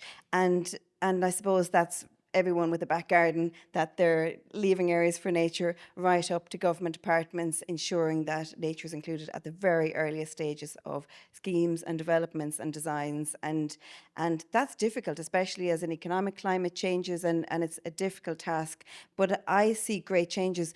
Often, I think when I'm in a room, how many of the posts, the jobs didn't exist 5 years ago, and the organisations, starting with the biodiversity officer role in every local authority, which is now mandated. So the organisations, for example, with the newly formed Donegal Bay Trust, which is from Donegal right across to Mayo, so including here, and the great work they're doing, and you know, Olivia here with Clean Coasts, the brilliant work with Leave No Trace. I know many of those organisations were here much longer than 5 years ago, but the Law Pro Community Waters Officers, the Sligo Bay River Catchment Trust, that gives me great hope, because it's all about momentum and people power. And I probably didn't fully appreciate until I joined a local authority 3 years ago. I'd come from the NGO sector.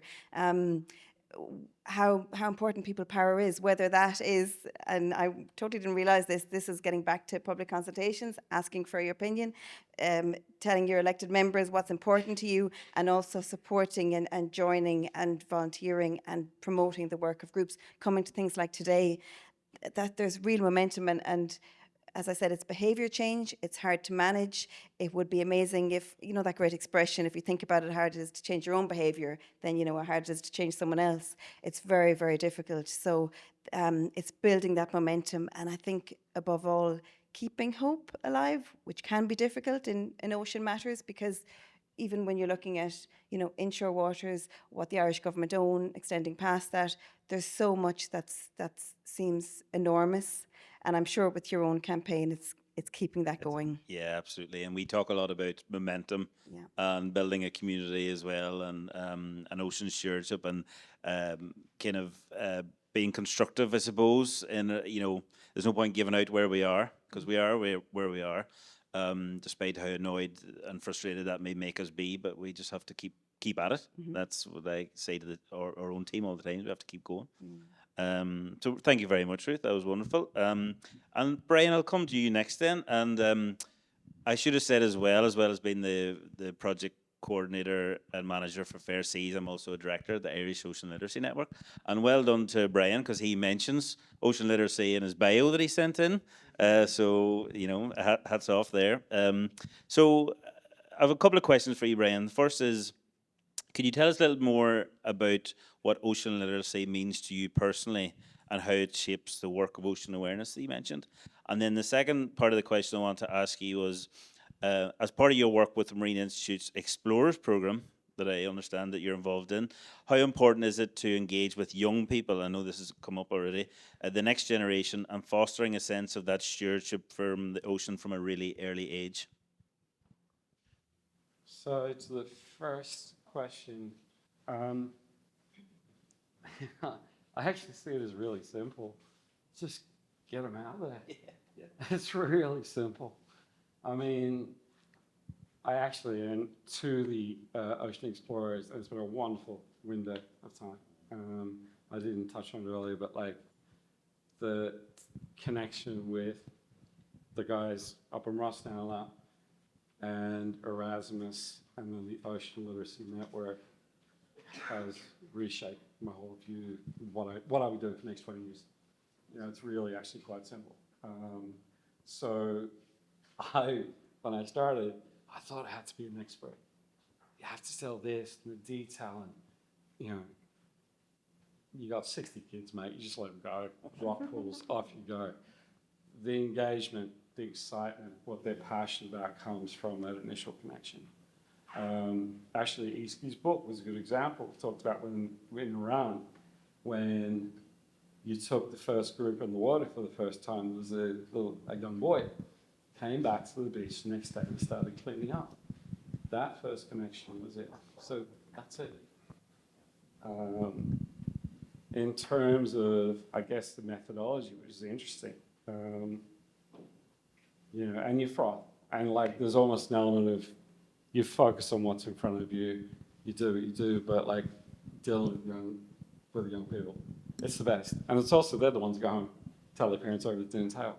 So you sort of think in terms of what's the best use of my time, and connecting through Leave No Trace, which was the original connection and getting involved with the Ocean Literacy Network. Literally just opened the whole breadth of the range of programs that I'm now running. So it went from initially, how do you break down barriers? It's like, surfing's really hard. Surfing in cold water is even harder. Getting into your wetsuit is hard. Wet wetsuit's harder. So what do you do to lower barriers? And young people, good first experience, making sure they have friends out there, siblings, parents looking at the right time, you know, all that froth factor, turning on. So you have like, okay, how do you turn young people on? It was like the snorkeling, the bodyboarding, the body surfing, because you're also developing muscle memory. Because there's also a need for incremental improvement. It's a necessary part.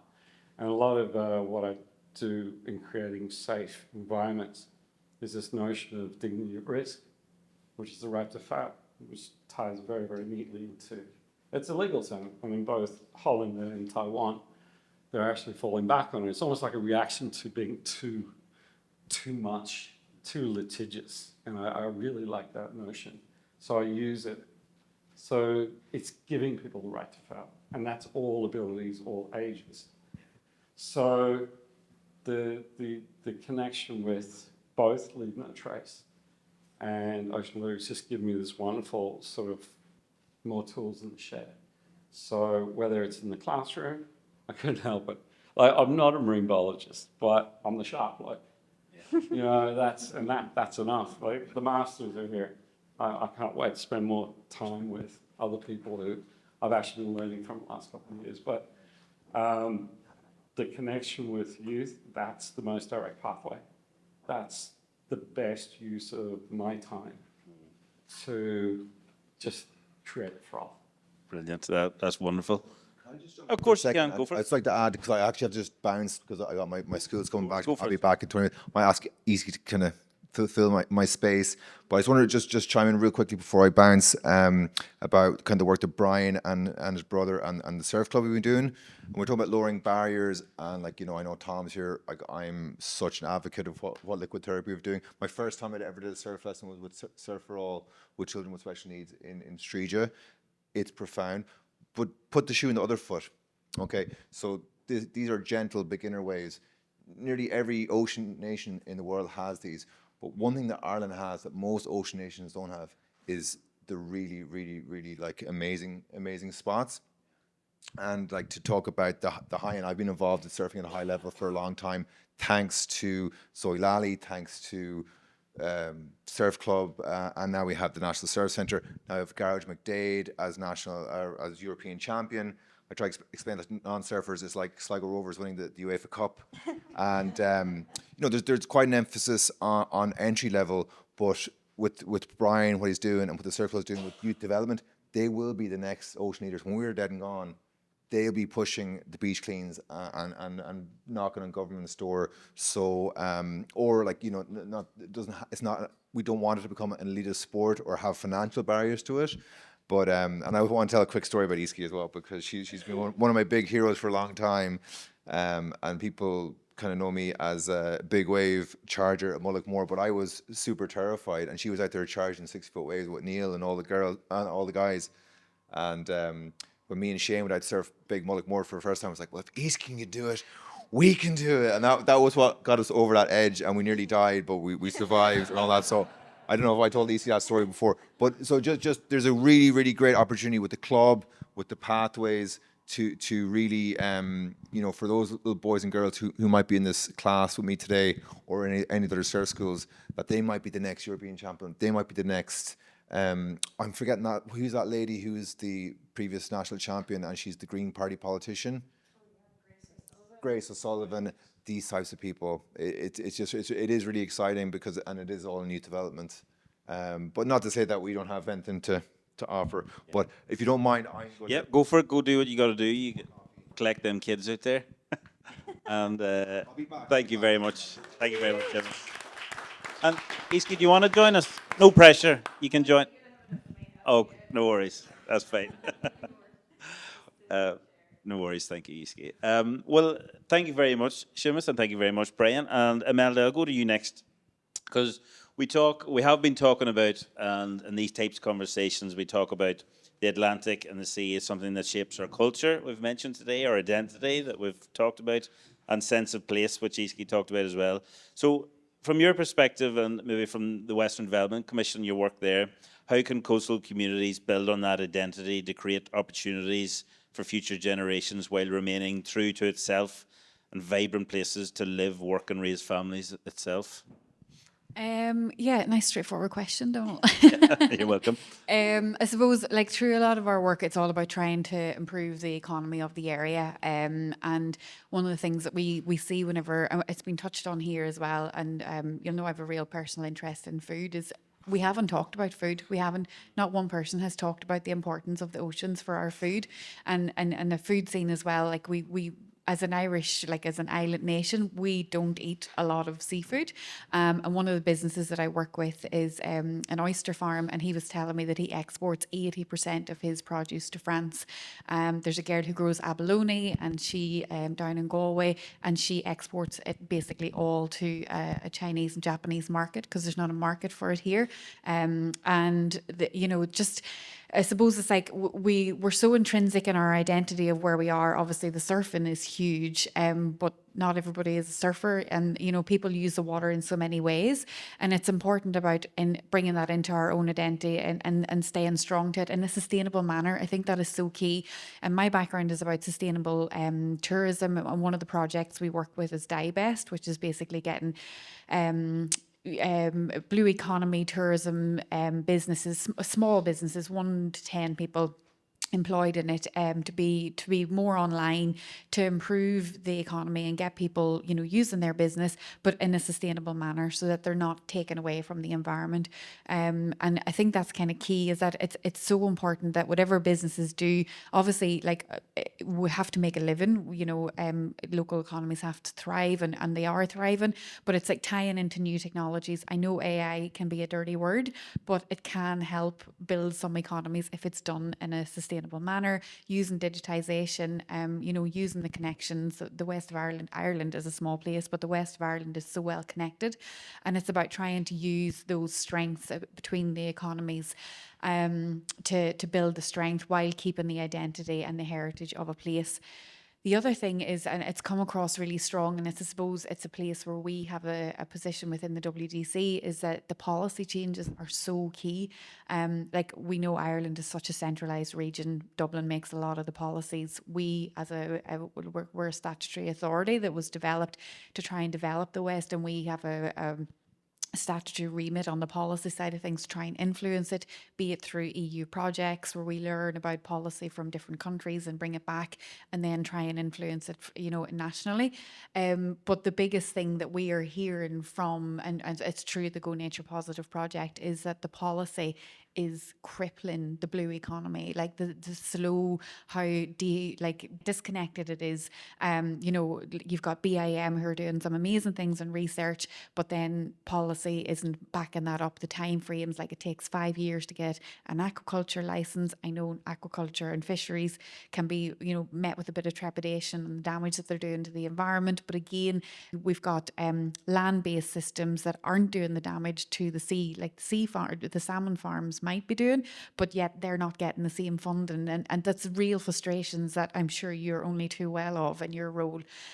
So that's our role within the WDC as well, to try and make central government a bit more aware of those, which I don't know if I answered your question, sorry. No, but you absolutely did, and you touched on something that, as you quite rightly point out, is something that at Fair Seas we get frustrated as a campaign that lobbies the government for change, frustrated at the pace of change, and it's that lack, I suppose, the disconnection, or certainly a lag from government to kind of keep up pace with the evolving needs. And BIM are doing some amazing things. Like, they're working with they've got their research development. So BIM is the Bord Iascaigh Mhara, for people who aren't familiar with them, and they're doing some amazing research. So they're working with an organisation down in Cork where they're looking at trying to use sheep's wool on oyster ropes rather than using plastic, and they're looking at trying to do flip farms on the oysters. So it's just trying to use technology in innovative ways to develop technology, but do it in a sustainable manner. So they are doing some amazing things, but it's the policy coming from the central government and the department can be a bit slow. And I know,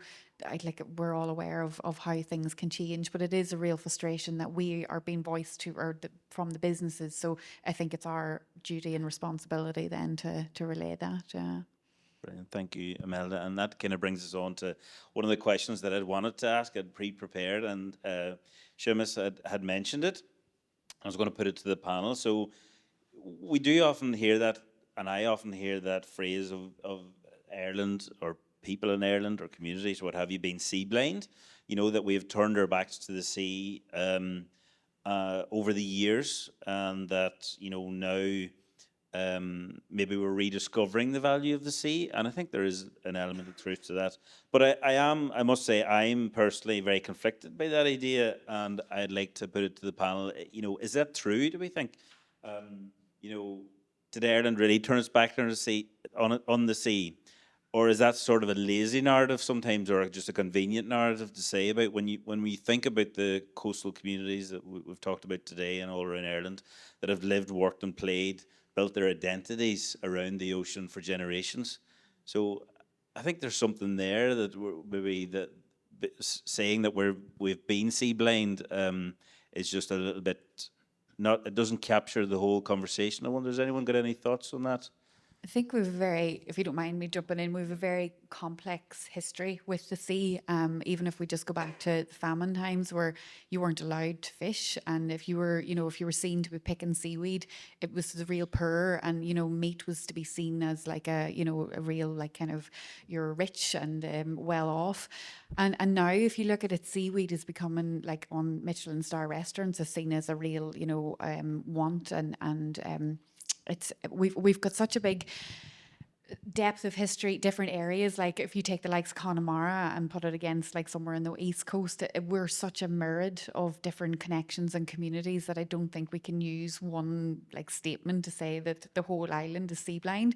There are some communities like I think you might have met was it Lucy Hunt down in, Lucy. in Lucy and that community down in the Mahries down in Dingle. Like they've basically changed their sand dunes were completely desolated, and by complete community power they have got these sand dunes back into real favourable. It'd be a fantastic one, Ruth, if you don't know them. Yeah. So like there are communities out there that are doing absolutely amazing things. So I don't think it's fair to say that we've turned and we are sea blind. There are absolutely certain communities and areas that are sea blind. But I do think it's changing. I do genuinely think that people are becoming more engaged. People are realising what we've got. I mean, obviously the surfing is doing huge things, but I think from a food scene, from an economy, a tourism thing, like people are realising that Ireland is really leading on blue economy and tourism. Yeah. Brilliant. Ruth, do you have any thoughts? I would imagine that coastal communities around Ireland have never been sea blind because they've always been integrated, and perhaps that expression comes more from where the industry and development was focused. But I think in the last number of years, things have changed. The whole sea swimming culture and community in Ireland has just taken off, and it's wonderful. It's like people are flocking to the sea for what they would have, the benefits they would have gotten elsewhere. And I think and I hope that opens up this not just love of the sea, but that guardianship and protection. So I think people are turning more towards it. I'm in a bigger way, and similar to as Imelda said, and I said earlier, there's such power in community and things from the ground up, surprising power. So what's happening, the Mahries, similar projects in Donegal, people might have heard about the Sea Map project, the Coastal Monitoring Adaptation Planning project, and Strandhill as a hub. So I think people are turning to the sea in a way that's wonderful, and it would be good to build on. With my work in mammal conservation, I was always amazed by how little we delved in ecotourism compared to, I worked with pine martens for years, and pine martens and birds of prey and other wildlife are a phenomenal part of the Scottish economy. But in Ireland, we don't. It's not something that happens here. And any sort of ecotourism, the key point is that it's sustainable. That there are areas where. And many areas where people aren't going to bring any good to nature. So we have to be very careful going down that path. But I think its importance in the Scottish economy does help that appreciation, and it brings livelihoods to communities and areas. So that's very important. And also, Jared is here, outdoor recreation officer, and I think we're looking at the amount of recreation that is beside our coastline. So in that sense, people gravitate towards the coastlines, but that's where the work of Jared and myself and organisations comes in, Clean Coasts, so that we are using the coastline, but in a way that's helping to protect it, allow it to flourish, because there's quite a lot of us, so that we do that in a sustainable way. And just I suppose with regards to sea, that when we're going to it and we're spending more time in, on, around, under the sea, but I would hope that with this turn towards the sea, that at the very baseline people have in mind the health of the sea, and that we can look at it, we can enjoy it. And I think that really comes home to roost when you see, like in the last few days, closure notices for beaches following heavy rainfall. So that at our very core, that turning towards is always centred around, well, is it a healthy environment? And if it's not, what are the actions that are leading to that, and what can we do? But I wouldn't regard it as a sea blind. Thank you, Ruth. Brian, you any thoughts on that? There was, again, the Irish Ocean Literacy Network. Whoops, sorry. I'm normally loud enough, people can normally hear me. But down in Lettermelon Hospital, down at the Seaweed Museum, I had this conversation with local fisherman, family, father, had worked on the tunnels, well-worn path again, back and forth, and really felt strongly they're trying to work out how to protect their community. As parents, as fishermen, and we talked about having, the Irish having a poor man gene. So there is a legacy, a history. It's in the literature. We mentioned John McCann earlier.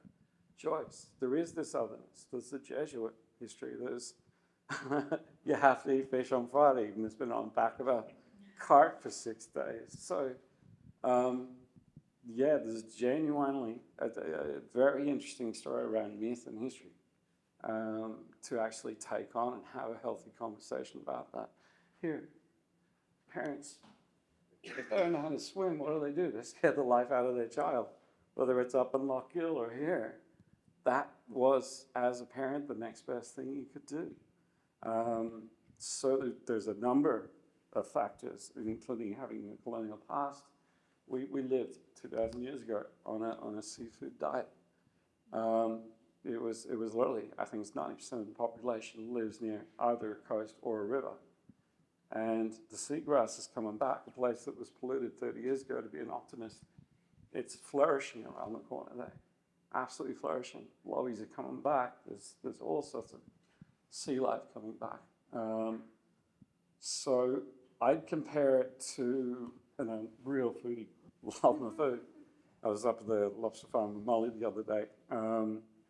But just like the first ocean experience, your first seafood experience is critical. A lot of people are marked by that first experience. And if I'll give you an example. We had a group organization from Holland, epic, just sports instructors, and we're doing a sort of project research on Blue Mine outdoor, Blue Pathways Europe.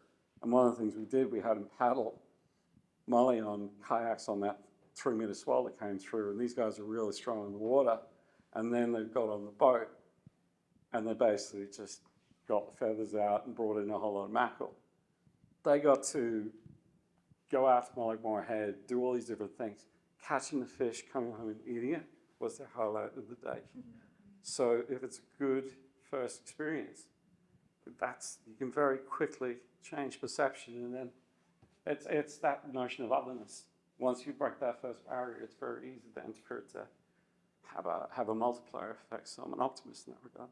Yeah, good. And I completely agree. And a friend of mine who I work with, his granny, I think, has since passed away, but lived up in Donegal, way up in the northwest. And he told me a story that I had never occurred to me, and it speaks to what you said earlier, Imelda, about when she was growing up. They wouldn't eat oysters because oysters was seen as poor people's food. Because you could go out and collect it yourself, and that meant that you could, and it's like, and now oysters are viewed entirely differently, and that she still wouldn't eat oysters for that reason, right up until whatever. So Really bad. it's Recognizing our own value, Yeah, aren't we? Like, yeah. yeah. Yeah, seafood more broadly. Yeah, absolutely. It's really, and like, I mean, the fact that we export 80% of our oysters is like to other countries. It's like, why can we not see the value in that? And that is probably more where the sea blindness comes into me, is that we have such a resource. Like, it's phenomenal. I didn't have my first oyster till I was probably about 22 years of age. Like, it's insane.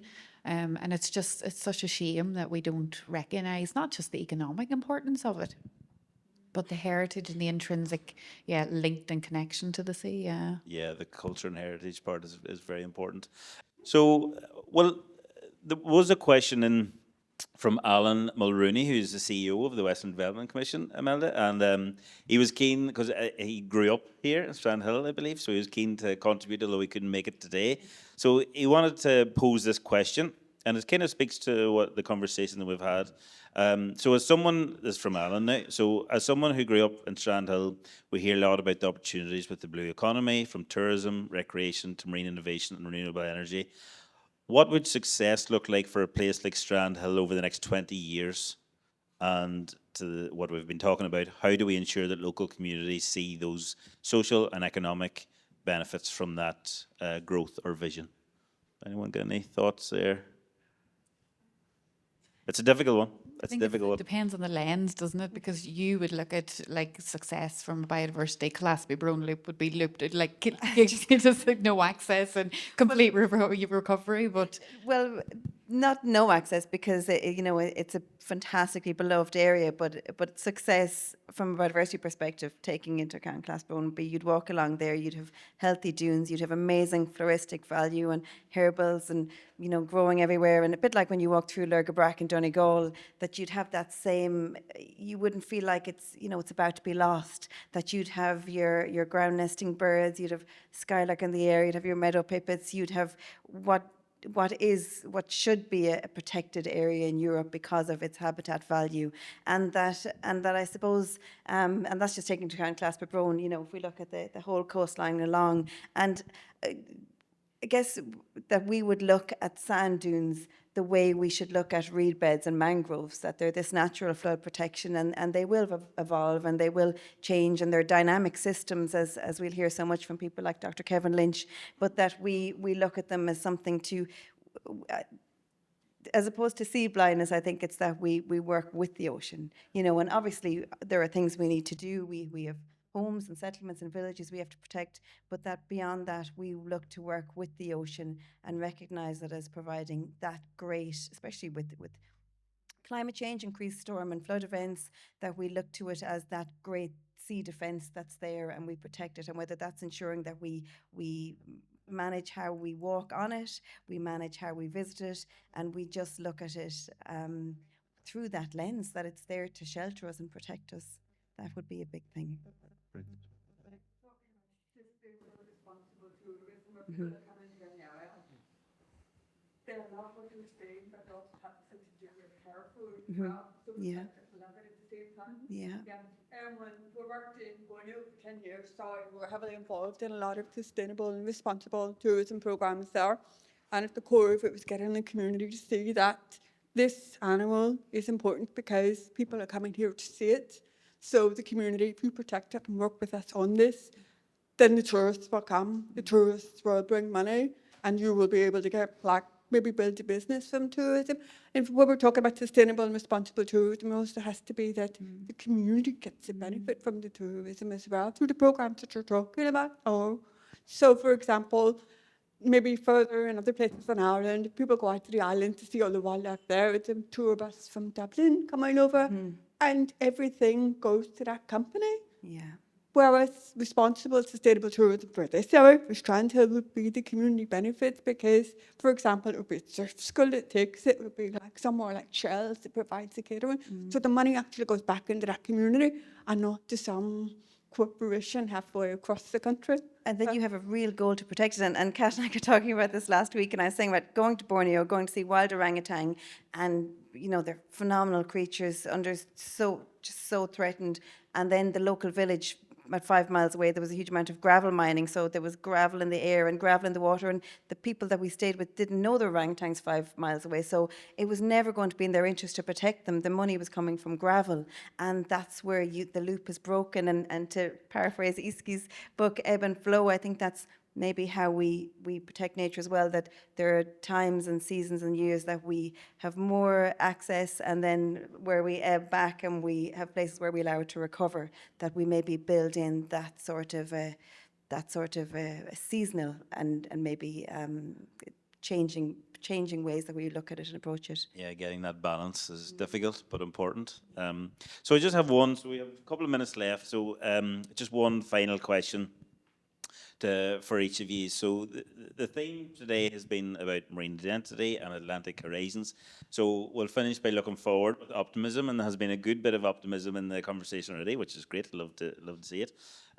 What gives you the greatest sense of hope or optimism for the future of Ireland's coastal communities and our relationship with the ocean? Brian, we go to you first. Kids, just rock star, you go, oh, the kids, the kids are epic. Someone who writes off kids these days doesn't know a kid. These guys coming through, they're world beaters. They think they have more on their plate than previous generations. and so on, which is possibly a motivator, but I fully back them. Yeah. Yeah, spot on. And funny, you mentioned earlier about sharks and being a shark expert or what have you. And if you want a shark expert, just get the nearest kid to you, because they will show you up when it comes to shark and marine facts about the ocean. Oh my goodness, I'm a marine biologist. I've been to uni and the whole lot, and they will show you up something Mate, serious. they've watched the movie and they all know Jaws. Like every single one of them knows Jaws. Brilliant. Ruth. The voices from every level, from children to grandparents, every age, background, whether from professional organisations, from like First Seas yourselves, volunteers, every walk of life. There are more voices speaking up for the sea, for wildlife, for nature, and they will be heard. And just to keep the momentum and the support for those voices. Brilliant. Thank you, Ruth. And Imelda. I think for me, it's the communities and the connection, because if you don't feel like you belong to either the sea or the people, you've no interest. So it's about having that connection, regardless of age. You find your community, you find your purpose, and you drive the change. Be that policy, be it business, be it just doing a litter pick, whatever it is. For me, it's the communities. Without communities, we have nothing. Absolutely nothing. Brilliant. Communities, voice, and kids. I love it. So thank you, everyone. Round of applause for the panelists here, please. And thank you to Easkey earlier for a lovely presentation. And thank you. I'll take an opportunity to thank Cat and Grace and the whole IOLN team for putting on today's event. It's been wonderful.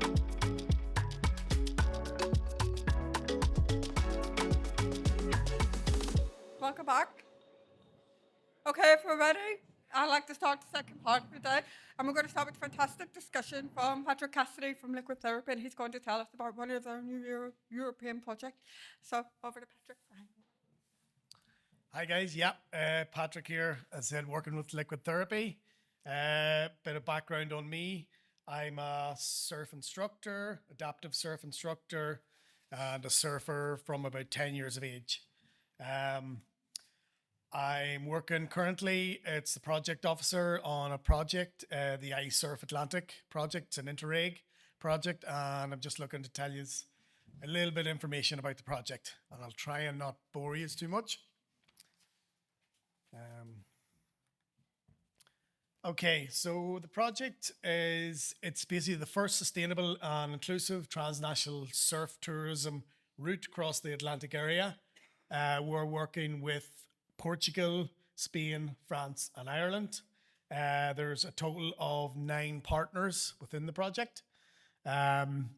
Liquid Therapy and RDI Hub down in Kerry are representing Ireland within this project. So we'll be covering areas in Kerry, Kerry and Clare, and up in the northwest, Donegal, Leitrim, and Sligo.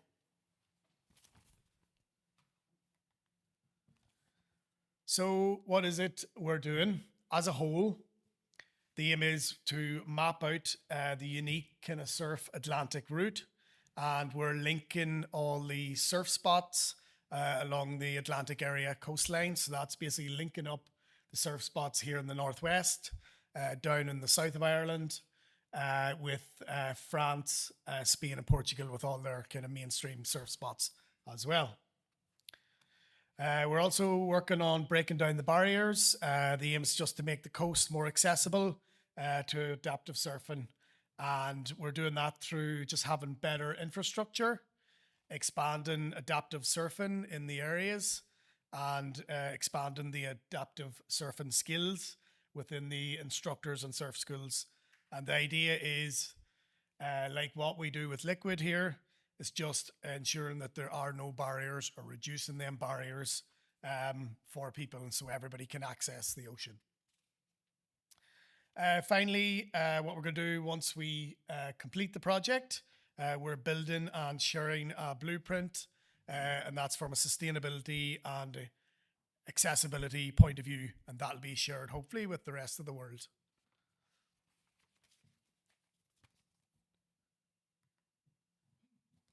So first off, there are 6 elements I'm going to talk about. The first element is we have an expression of interest.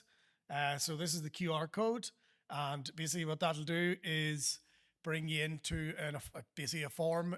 We'd love to hear from you or anybody who you might think would be interested in obtaining some accessible equipment. And that's anything from beach wheelchairs, accessible surfboards, prone boards, even big foamy boards, anything that will help more people get into the water and make the ocean more accessible. The great thing, this opportunity, it's 75% funded.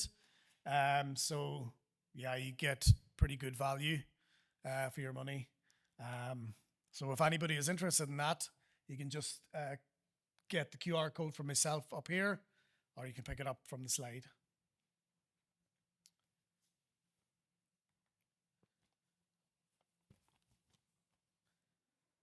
So another element to the project is we're doing a baseline assessment. So that's assessing all the areas in terms of the coastline. So all the beaches from the northwest and in the south and the Kerry area, we're doing a feasibility study. So we're looking at everything from beach access, level footpaths, reserved parking for people with mobility issues, waterline access for everybody, beach wheelchairs, and we're just looking at everything accessible within the areas, and we're comparing that with France, Spain and Portugal. So we're kind of working together to kind of unify and kind of come up with a solution that we can implement across the countries.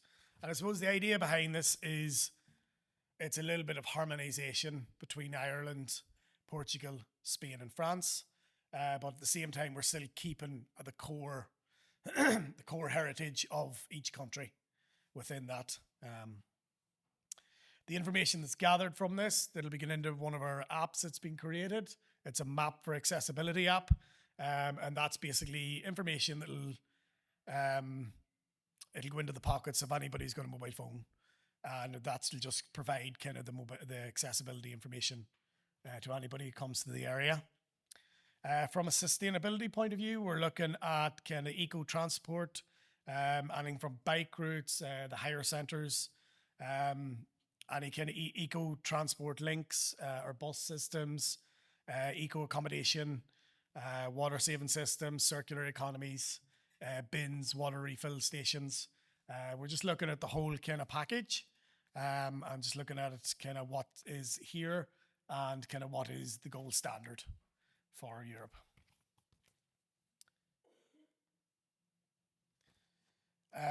Just like to inform you, we have a up-and-coming destination development workshop. Ourselves and RDI Hub down in Kerry are organising this.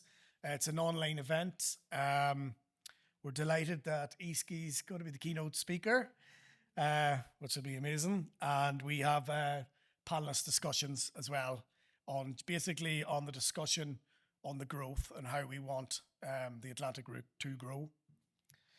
We welcome everything, local councils, tourist operators, environmental groups, local surfers, residents, surf schools. Everybody's welcome. And it'd be a great opportunity to have your say.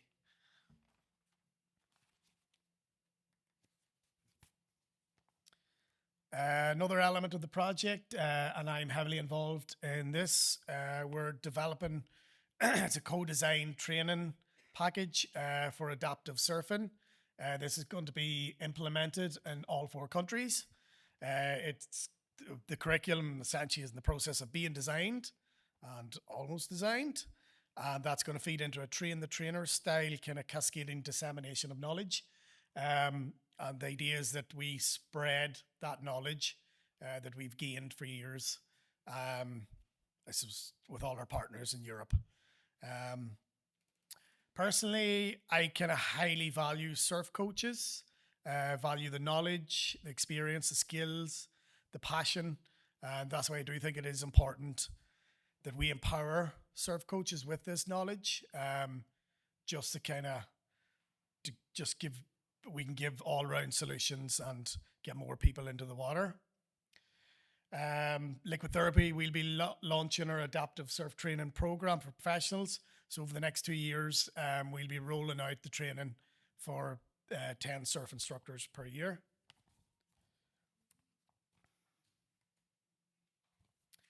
Another cool event is an international surf swap event. This will be coinciding with the European Junior Championships will be happening in Bundoran. This is the Saltwater Festival. And again, this is part of our circular economy in the surf industry. So we'll be running kind of workshops, buy and sell, kind of ding repair workshops. And we'll be having the surfboard swap. So if anybody's keen to donate or swap some surfboards, we'd like to hear from you. You can keep the old brown ones at home.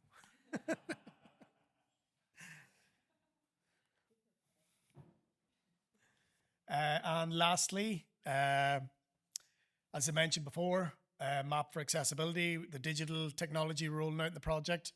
So we're rolling out this map. It's been developed in Portugal and expanded to Ireland, France, and Spain. And we'll be adding all our surf spots to this.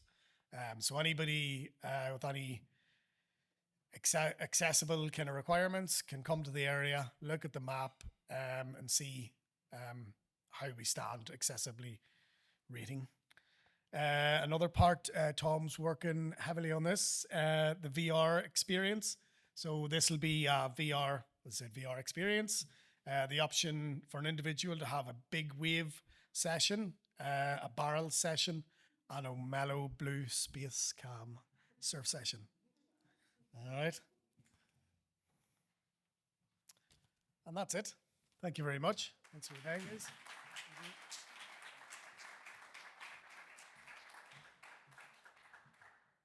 Thank you very much, Patrick. And I can think that's a really beautiful way to link the session this morning to the session this afternoon. I'd like to welcome the moderator for the second panel, Easkey Britton, back up to start the second panel, which will be Waves of Wellbeing, and you can call the panel. Is that okay? Okay, thank you. I'm really excited for this next panel, exploring waves of wellness, going a little bit deeper into the theme of blue health, which has been cross-cutting, I think, through all these conversations we've been having. Really great to see. So I'd like to invite, in no particular order, Tom Losey, liquid therapy. We have Alan Gilhooly, counselor and psychotherapist, is that correct? Alice Ward, amazing filmmaker, among many other things, and Beth Brown, PhD researcher at ATU Sligo. If you'd all like to come up, we'll kick it off.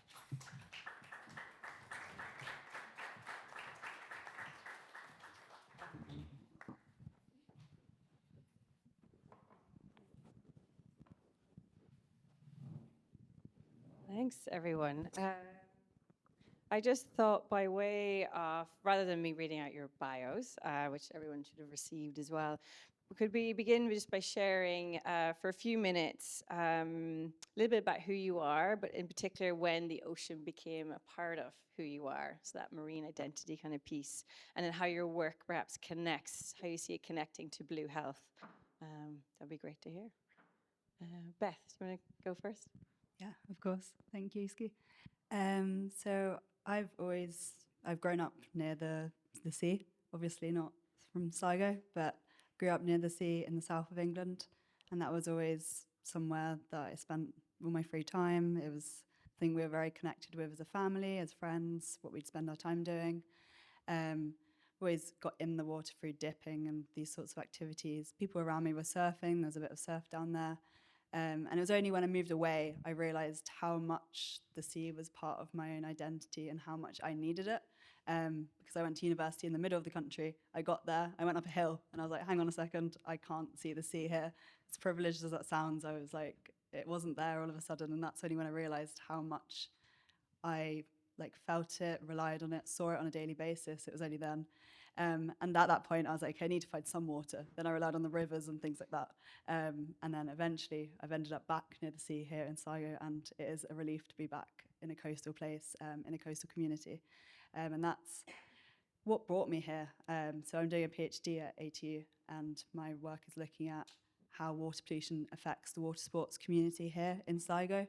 Something that's very close to my heart, because at home now in the south of England, the water is a bit murky and it's a bit difficult to get in sometimes because it's so polluted that sometimes people aren't able to get in, and at home my friends and family often don't, which makes me really appreciate what we have here, where we can usually get in the water and we have that freedom to not most of the time even think about whether the water is clean. It's not something that really crosses our mind, but it's a privilege, or it shouldn't be a privilege, but it is a privilege to be able to get in here and have these beautiful waters around us and then not be murky in terms of getting in it or in terms of how they actually look. But yeah, so that's what brought me here, and that's been my journey with the water so far. But it's, yeah, ins and outs of the coast, but happy to be back by it now. Yeah, thank you, Beth. And Alice, what about you? I guess I don't know if there's any particular moment when I felt like the ocean became a part of my life. My dad's a long distance sea swimmer, so we were always by the sea when he was training, or crab hunting at rock pools and being thrown in the water ourselves.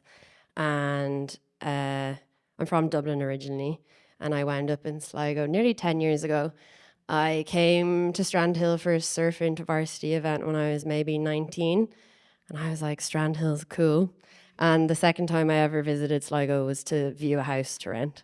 And I kind of thought I'd be here for 6 months, and I've never left. But I guess what brought me into surf filmmaking and filmmaking around the ocean was I learned how to surf during my summer holidays in Dunfanaghy, and I'd go back to school in Dublin, and all I'd want to do is consume surf media and watch surf things, and there wasn't really anything available online about Irish surfers bar Easkey. And there was one woman in Dunfanaghy who surfed a shortboard, and I think as a teenager I was really under the impression that only a handful of women surfed in Ireland. And then when I moved to Strandhill and kind of started seeing the community here, I was shocked by how many women surfed here and what a vibrant surf community that was. So that's what got me started on making surf films and trying to capture the Atlantic Ocean and cold water surfing from a female perspective. And I've been at that for nearly 10 years as well. And my most recent film is called Salt, and it's kind of a reflection of my life and my relationship to salt, which began as a child when I was diagnosed with cystic fibrosis and follows my journey to becoming a surf filmmaker. So I'd say that's really my connection to blue health. And I'd really say that the ocean is my greatest medicine. And the film I'm working on at the moment is actually about river pollution and the extinction of wild salmon in Ireland. But it really, I got to that place from surfers, mainly down in Clare, coming to me about raw sewage and E. coli and dirty waters, and really got me thinking that the ocean is, as I said, my greatest medicine. But if it's dirty and if there's E. coli, then it's detrimental to my health and everyone's health. And that's kind of brought me to riverways and pollution, and yeah. Incredible. I can't wait to get into all of that a little bit more. Tom, you next. Thanks. Yeah, my story kind of really echoes yours. I grew up in the southwest of England, classic seaside town, lots of summer holidays, rock pools, ice creams. It was only when I moved inland for studying, I kind of realised that water was kind of part of my identity and what I needed. And then 20 years ago, I had probably like a big year when during my studies, I got to do a placement in Ireland, which is where I fell in love with Ireland. And then I also did a placement in California for an organisation called Surface Healing, which takes children with autism into the water. And that kind of gave me that kind of connection to how blue space is more than just kind of like surfing and that journey. And then came back to Ireland when I finished my studies, and just kind of by default, being in the surf industry, any of the kids who couldn't participate in mainstream sessions, I kind of became the kind of guy, and I would just volunteer and take them out and We started liquid therapy as a community, and 15 years later, here we are. Yeah, amazing. Thanks. And Alan? I want to start off with a little story. I heard this story years ago, and it kind of shaped the way I see things. A man is bringing his son out onto a beach after a big storm. And they walk out onto the beach and they see thousands of starfish after being washed up on the beach. And the little boy, very clearly moved by it, he runs down and he starts getting the starfish and he starts throwing them in one by one. And the father says, "Why are you doing that? That's not going to make much difference." And the little boy looks back to his dad. "See this starfish? Well, it made a difference to that one. See this starfish? It made a difference to that one."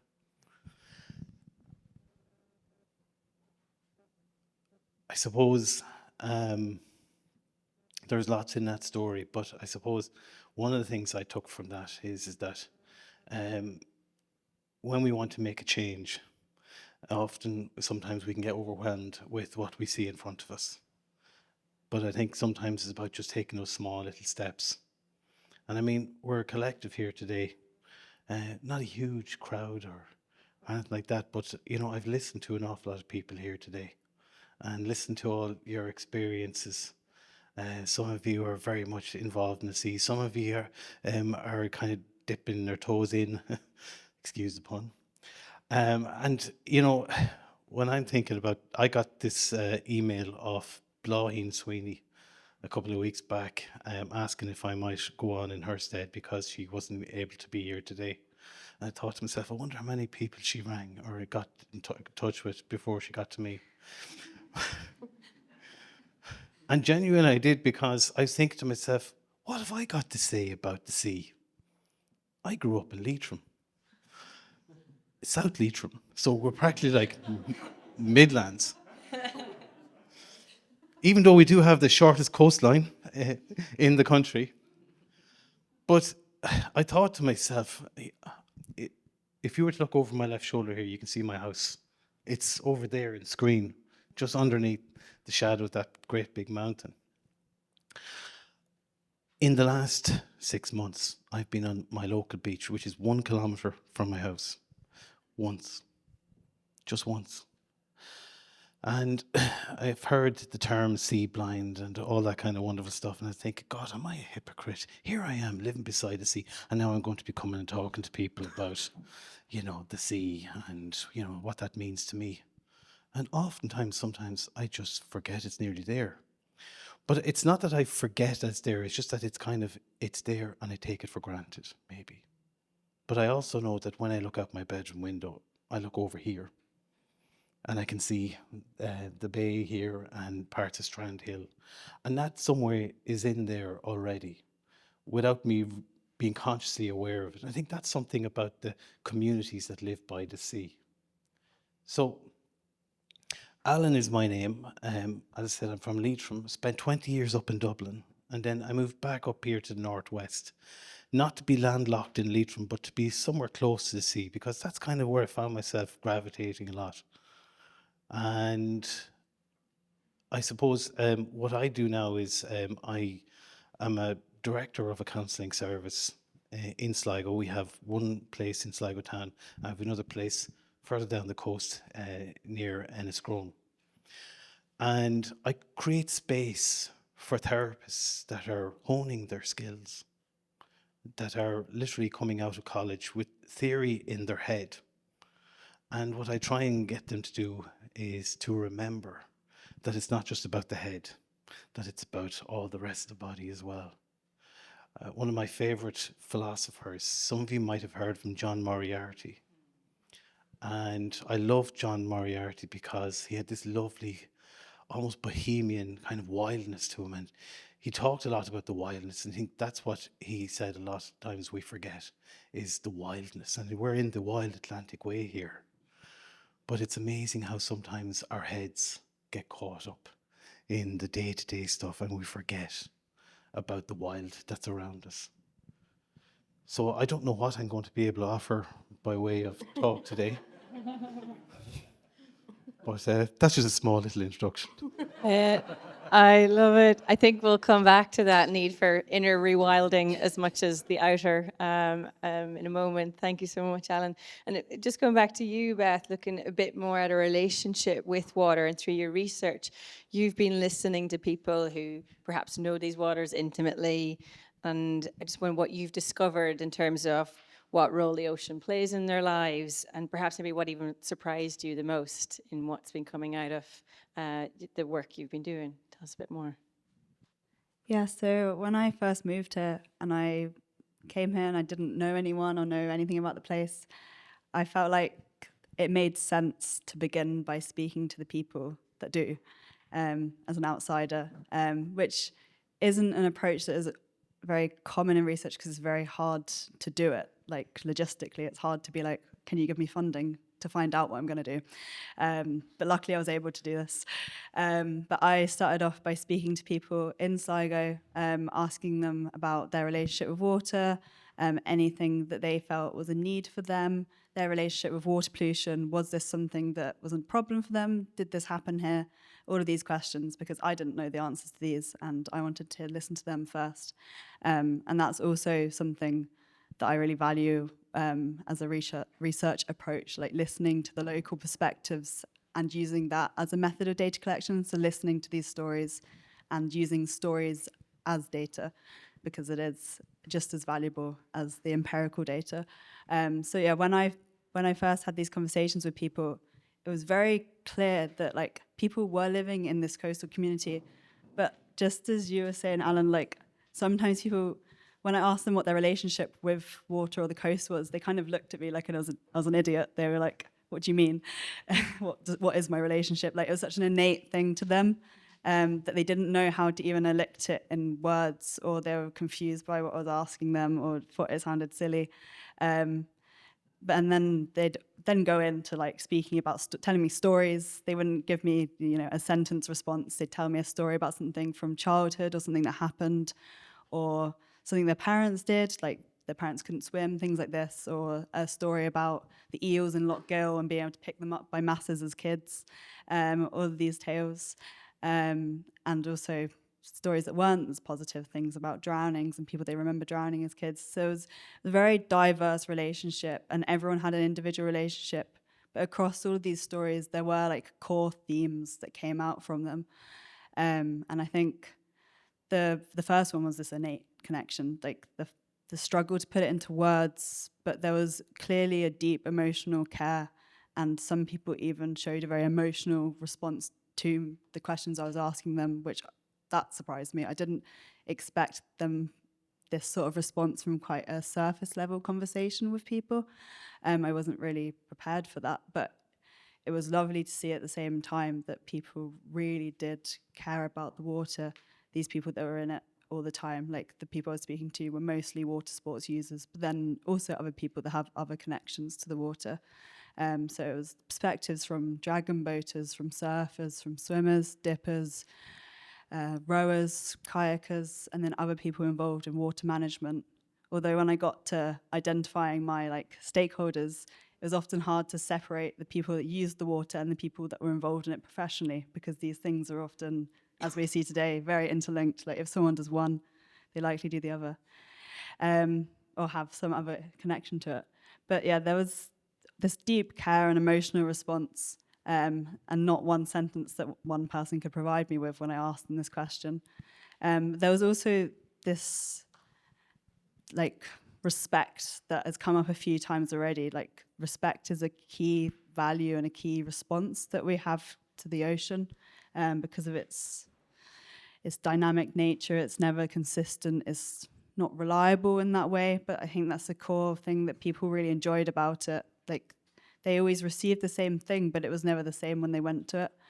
And this respect was generated from different things in their lives. Like a lot of people, this respect was generated from the fear that was passed on from parents that couldn't swim, or other things that had happened in the community.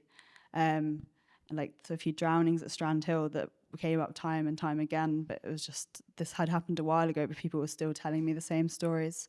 But I think these dual things are very strong emotions that kind of elicit how deep and like emotive people's relationships are with the ocean. Like this care comes from a deep respect for it, but then sort of an innate relationship that doesn't begin at one place. It doesn't start, and that kind of was highlighted when people couldn't like identify this, and they often referred to like childhood memories, which also like highlights how much the experience of it is very like significant in developing this relationship, and how difficult it might be if you haven't experienced it as a child to access these sort of values and these relationships with the ocean. But yeah, that, and I guess what surprised me most was probably people's uncertainty, even when they had these really deep-rooted relationships with the water, and there was a lot of awareness and attentiveness to the places they surfed, the places they swimmed, in terms of the tides, the shape of the coastline, the shape of the dunes, how the beach looked, and if things changed, they noticed these things, and they were telling me this. But when I asked people about the quality of the water, there was a lot of ambiguity around this and uncertainty, and people didn't really know. Some people didn't care. They were already facing so many other risks in the water. Why did they care about the quality of the water? If they're going big wave surfing, they're not going to care if there's a bit of E. coli in the water as much. Well, they might care, but relative risk. But yeah, that was probably the biggest shocker. But it was a bit of a journey for me when I was having these conversations, because it was part of my way of integrating with the community and with the place. So it wasn't just a research process. It was also helpful for me in getting to know Sligo and Strandhill. Yeah. Wow, thank you. And really your work beginning to reveal maybe perhaps the kind of relationships we need to foster and cultivate when it comes to our coastal spaces and places moving forward. And I'm also hearing the importance of those, that intergenerational piece of passing on this culture of care along with respect for the ocean and how we go about that, and that it will be impossible when it comes to making decisions for our coasts and coastal communities without factoring in that emotional piece. That emotional connection is huge and often really neglected and poorly considered in decision making. So already so impactful. Thank you. And maybe staying with the storytelling piece, so Alice, I'll go to you next. The stories really shaped, and in your own experience, I'm hearing that as well, like how we see the world and our place within it, and they can be hugely impactful. Stories, what we're being told, what we're listening to, the ones we're not hearing, and then through Salt, of course, sharing a deeply personal relationship with the sea. So what role do you think storytelling can play in changing our relationship with the ocean? Perhaps from something that we consume or as a resource to feeling then connected and responsible for it. Well, I think the power of film is an amazing thing. You get an insight into a world that you've never known, and it gives a chance for people to be compassionate or empathetic towards stories they mightn't have heard, and also just really inspirational. And one of the last surf films I saw was called Granny Grommets, and it was about a group of grannies in Australia who went surfing. And I know a lot of the comments under that video was like, I thought I was too old, but now I think I can go out there. So I think it breaks down walls and makes maybe places and things more inclusive. And I guess, what was the second part of that question? Yeah, just about the role it plays in changing our relationship, and I suppose the difference between those stories that the ones that are limiting us, the stories that we hear, and then the stories that maybe shift that and help us thrive. Yeah, I think in terms of the ocean and climate, I even shifted my narrative towards it kind of last year, because again, I think a lot of the problems with how we're treating the earth is that we think nature is a resource and it's ours for the taking. And it kind of occurred to me last year, like, oh, I've profited off filming the ocean and waves, but I've never actually asked if I can just take that without giving back. I just thought it never even occurred to me. And I think even though, of course, I'm probably not damaging the ocean, but I just assumed that I could film it and profit off it. And it's really, and how I approach salt, because it was a film about myself. And I think I approached it with a different sensitivity that I would with other projects. So with the documentary I'm working on now, I'm really approaching it like the rivers and salmon are the main character. I'm asking myself, okay, how would I approach this if they were human? I'm writing copyright for them into the film and treating kind of, because I think if we want to engage meaningfully, people need to take the separation away from nature and view them more with human feelings. So I'm trying to break down that barrier between like us and nature through how you tell a story, how you approach it. Yeah. I love that. And really, when you're hearing you say that, reminds me of, I suppose Robert McFarlane's work, is a river alive? Like Yeah. asking that And I've read question. that book and it's fascinating. But yet you're also then bringing it into not only what you film and the story you tell, but how you do it. And that shifts everything relationally as well.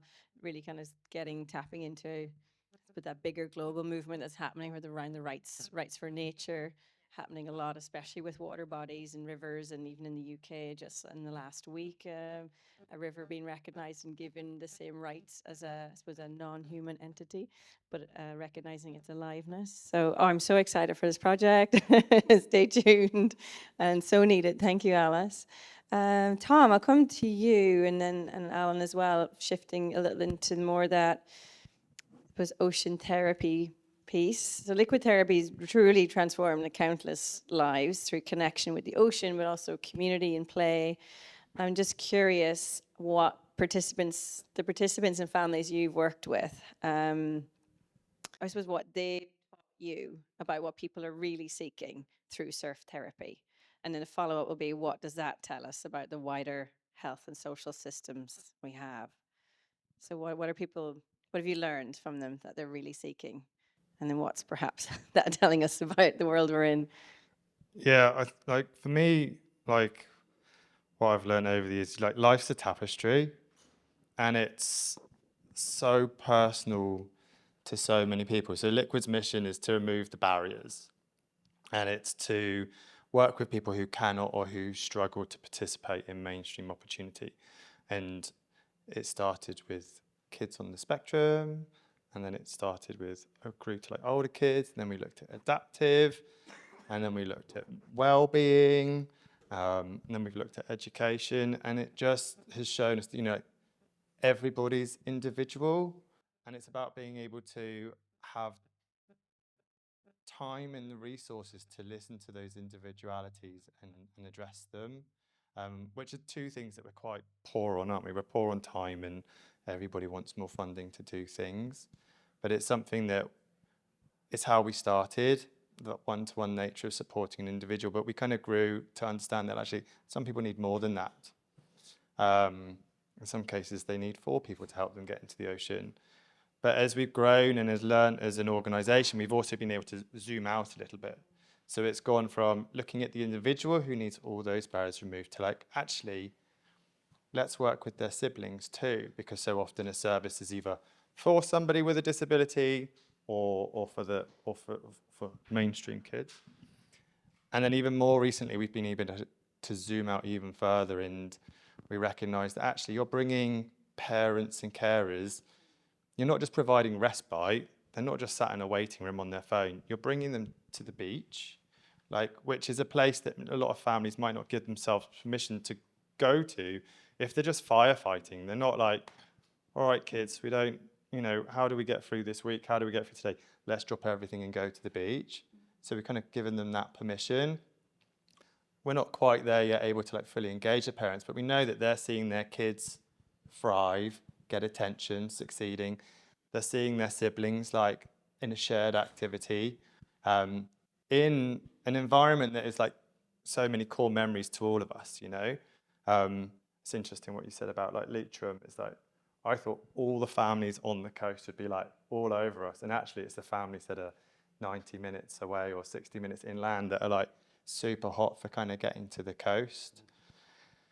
And so for us kind of seeing that space, like most recently, one of our more recent programs is like a mothers and daughters program. And like giving space to that relationship, like we could have like a million different variations of programs and each one would be filled to meet those needs. So I think it's that like the ocean and the coast and blue space can meet all of those families' needs if the facilitators have the resources and understanding and the training to kind of meet them. Which I think leads to my second, I think I've segued that all right. What can they learn? Yeah, I suppose what lessons can Yeah. be learned then for the wider systems we find ourselves in, like with schools and the healthcare and social system, I suppose, in a way that have created this scenario where people need liquid therapy. For a long time, like liquid therapy was really good, like chasing funds. And for every fund we'd go for, we'd come up with a new program with a really catchy name. And then it all became like really messy. So we had to like work really hard as a team to kind of simplify that. And we looked at, okay, we're looking at providing like that inclusive sports program, the wellbeing, mental health. We're seeing how there's a place for education and more recently, like within the health sector. And it's not so much what can they learn. Well, if they need to learn, somebody's got to teach them. And so that's where we now see that we've kind of got that body of evidence. And that hasn't come from us just as surf instructors. One of the unique things about liquid therapy, I think there's lots of unique things about liquid or the team, but we have like a panel of experts that come from Blue Health, psychology, play therapists, occupational therapists, and they've each been able to partner with us and look at what's happening in blue space through their lens. But they've also then given us their language to communicate with their sectors, which means that when we go and talk to the health sector, or we talk to schools, we know what they need to hear so that they can understand it, and then they can either support it and engage with us. So they all need to know how great that space is as an alternative clinical space and an alternative like learning environment, but they need to hear it in a way that they can understand and then kind of get on board with. And that's what we're seeing like happen over the last couple of years. Yeah, it's amazing to see in a way. The hardest thing is to create this sort of like a culture change or shift that's so needed, but that's happening through, I think, the work that you're doing with shifting that relationship, but also even our understanding of health and then the need for these multiple pathways into the ocean, but also in how we think about our health, our families, our communities, how we approach things like education and seeing just... Yeah, it's all like really like common sense stuff, isn't it? But we don't really live in a world of common sense anymore. Like, we live in a world of policies and frameworks, and they want to see the evidence of it. And then, but then if you can get those pieces of paper or of research and study, and then communicate it to them, it's really easy to change. Like big like the healthcare system and education system are old and big, so it takes a really long time to turn the ship. Yeah. As an organisation, like we always want to meet the needs of each individual, and at the beginning it was like how do we get this kid or this family into the water and be like really dynamic? But even we've seen as we've grown, you see how you can start to get bogged down. So we want to really protect that space in the water for the families to meet their needs and the individuals. But again, be able to like get the balance between creating change as well, which takes time. So, Alan, and over to you. I wanted to explore a little bit more about this, and we've heard the word community a lot over the last few hours, but around like belonging and connection, and in particular loneliness, and in coastal areas in particular. But I think if loneliness and poor mental health or mental health issues are symptoms, let's say, what would you say are the deeper issues or wounds affecting communities today, and how might coastal places like blue space help us address them? I suppose looking at how the ocean helps us repair some of that disconnect. Yeah. the word that comes to me is story. We come from a great nation of storytellers, Bélidas. That's how we did it. We did it for years.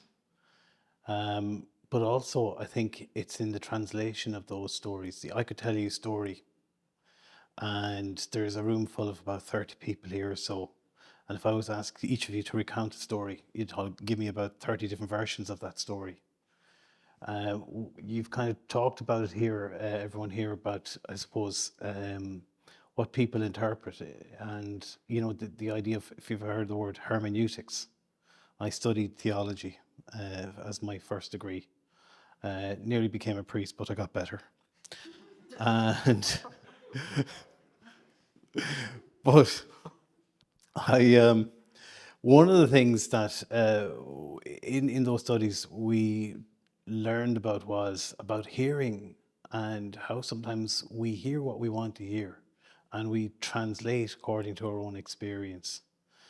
And just in relation to your question there, Easkey, you know, that I think people often, like I said earlier, are so caught up in their own heads. To give a good example of that was, if we were to rewind back 6 years ago to that thing called COVID, when no amount of surfing Google or anything could give us the answers that we wanted about this tiny little virus that was going around, that we were all very afraid of, and this fear that we all experienced. And, you know, for a lot of people, it was quite a transformative thing, because for the first time, maybe in a long time, we didn't have answers. And it's what we did with that piece there that, oh, we don't have answers. I mean, I grew up in the 70s, 80s, where we didn't have Google or answers. We had a set of encyclopedias there that, you know, from A to Z, and if it wasn't in there, we didn't know about it. If you didn't know what the weather was, you looked outside the window. And I think one of the things that we've become so heavily dominant on is our head, and not connecting, you know, with what's around us, and that felt sense, because, you know, it's all psychological. But what about the spiritual, the sexual, the social? You know, all those other areas of life that we sometimes kind of forget about. And I think what I see an awful lot in social media, especially for the younger generations coming up, I can't believe I said younger generations, but but thanks, Tom, is that a lot of what I see going on the likes of Instagram, TikTok, is almost people trying to connect with an experience. So you have a lot of these people where they're going around with this, you know, look at me and I'm in front of a waterfall, or, you know, look at me and I'm in front of the ocean. And this is the best place ever. It's a well-kept secret, which is not really, because you've had another 2 or 3 people in the background doing the exact same thing. And, you know, when we were going through COVID, I was lucky enough to have my local beach within that 2 kilometers radius. And the amount of people that flooded to that beach, that were all in the 2 kilometer radius. But, you know, that people wanted to kind of, when they didn't know, when they were afraid, after a while, they started kind of flocking towards, I suppose, all things nature. But in particular, what I discovered from listening to people in that time, because I was one of the few therapists that was actually working one-to-one with people at that time. And a lot of people were saying that at least when they were out on the beach, they could walk up and down, and there was no one necessarily guarding the sand. But there was a sense of things were okay, that, you know, this ocean is bigger than me. When knowing I was coming on this this week, I was a little bit mindful about with some of the people coming into me this week. And there was one particular guy came to me, and he was telling me about how he had gone through some really difficult stuff over the last 2.5 years. But I asked him, because I known that he had often used his walks on the beach as a way of kind of resetting nearly. And I asked him just a little bit about it, and he said it didn't matter whether it was raining or it was sunny or it was wind blowing. He said, in fact, he said he loved when the elements were really blowing against him, the wind and the rain hitting him. And he said for that moment when he was there, he could just feel a sort of connectedness. And I mean, in a sense, that there to me sounded almost very spiritual. Because literally that's what you do when you pray, you're connecting deep within yourself. But that was just enough to be able to sustain him. And over the years, like a couple of years ago, I did a piece of research. I was really curious. One day a guy came into me and he sat down. First thing he did was he took out his wallet and it was a piece of paper. And there was on his crumpled up piece of paper was my telephone number. He says, I have your number for the last 3 years. Now, he's not a stalker, but what he had been doing was he was deliberating about calling me and ringing me up. But for 3 years, he had my number in his wallet. And what I was mostly curious about was, what was he doing in that time that was sustaining, that was keeping his chin up over the water while he was going through some really difficult stuff? And so I got the opportunity to do a piece of research. And so I researched what men did between the ages of 25 and 55, just to, around help-seeking activities, just to keep themselves afloat. And it was amazing, some of the things that came out of it. There were some things I knew that would come out. But what was coming out was the language that people spoke about.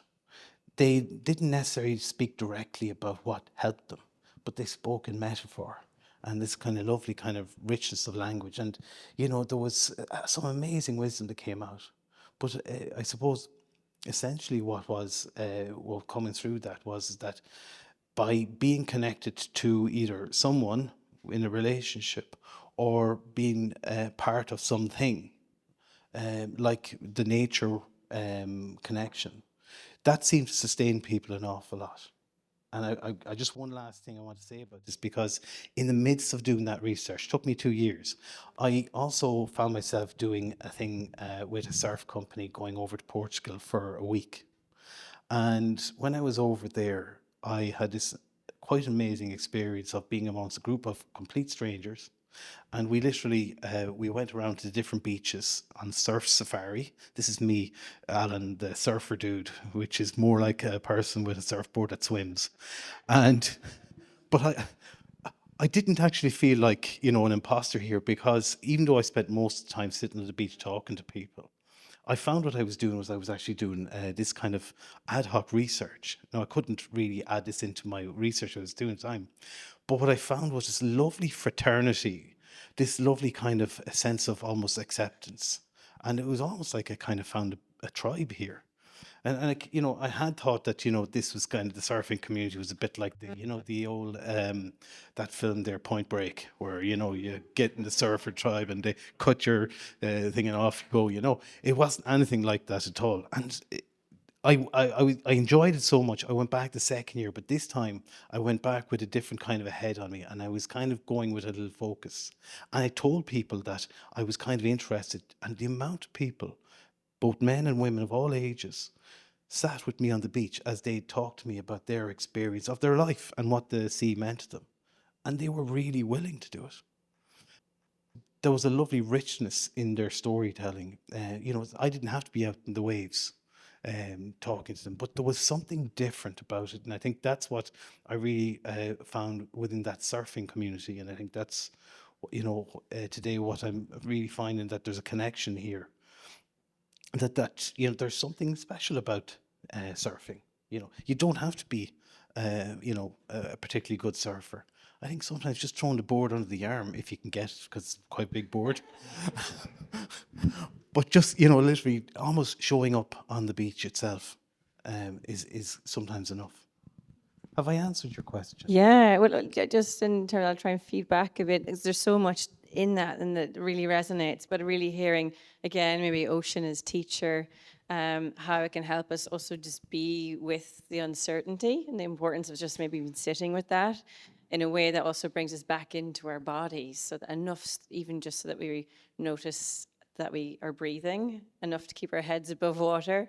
And that kind of creates this connection then that allows us maybe to open up a bit more to others, especially through the shared experience, be that surfing or dipping, or, and in a way then to talk more freely or openly in a non-judgmental space, in at least insofar as the ocean or the water itself doesn't judge us. We might, you know, enter the water with some of our own baggage and hang-ups, but has a way of sort of washing those away too. So it's really exciting to hear, yeah, how you've noticed it in your, through your lens. Yeah. And Tom, did you want to come in there too?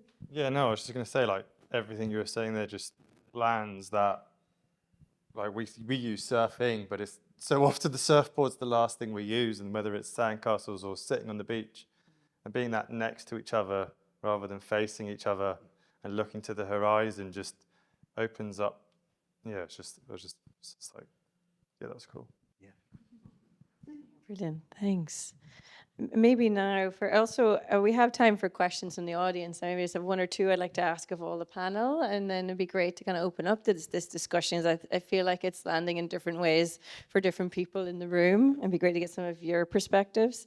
So just on maybe a couple of things, but it's come up obviously inclusion and access. I mean, we heard from Patrick as well with the new project, which seems really exciting.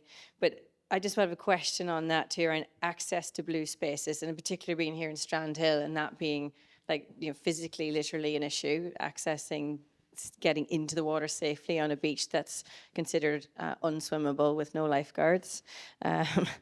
And then also, so that question of like, who's still missing from our beaches, surf lineups, these coastal conversations, and perhaps why?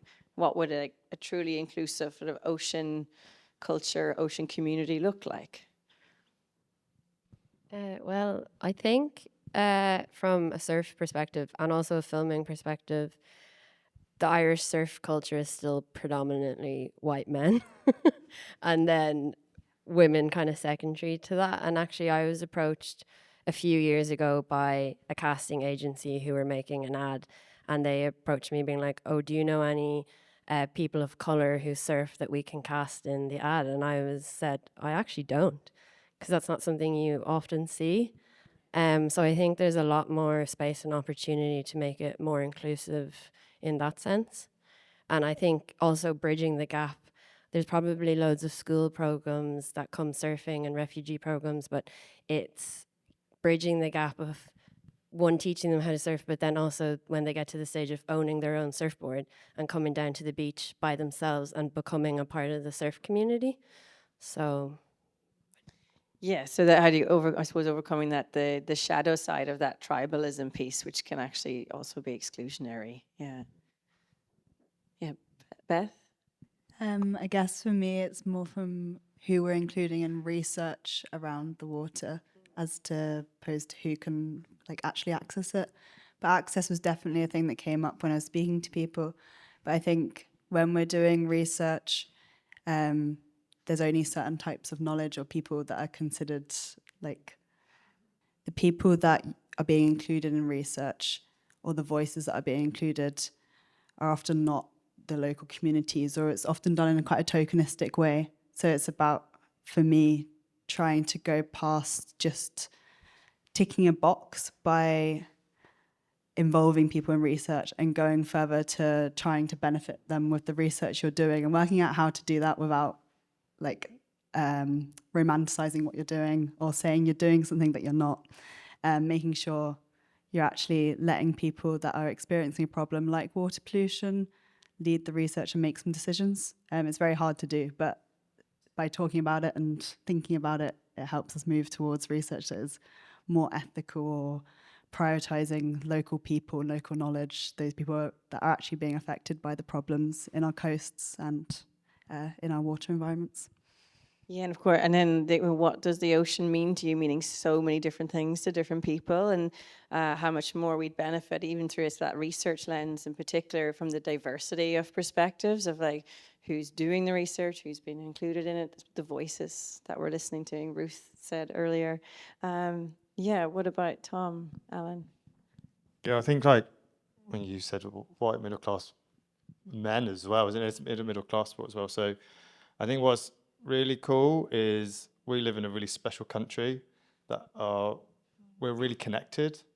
And within each county, there's very good frameworks. So we have like sports partnerships in ESF, we have councils, we have, you know, online IWA. And inclusion is really at the heart of society at the moment. And we're at a time that we can do it. So there's so many barriers, millions of them, and everyone's unique. So I think it's more that like, what's the next step, isn't it? You see like the women's groups and surf clubs and inclusion groups, that the fastest growing sector within surfing. I can't speak to other like water sports, but I know that every NGB is getting the resources to be, you know, it's their mission, the sports partnerships, ESF officers, like it's there. So sometimes it's not a case of like no anymore, it's maybe just a case of like not yet. And increment, you know, it's incremental, it takes a long time. But I think, yeah, millions of barriers, loads of people should be better represented, but I do believe we are in a time of change and we're starting to see like the dial start to move. Yes, one starfish at a time. Yeah. Alan. That's trademark. Do you know, I have been working with young people for over 30 years. I started very young. And I suppose one of the things that I've always felt that's really important in working with young people is you need to kind of have family involved. You need to have parents involved. You don't have them, you're kind of missing out on something big.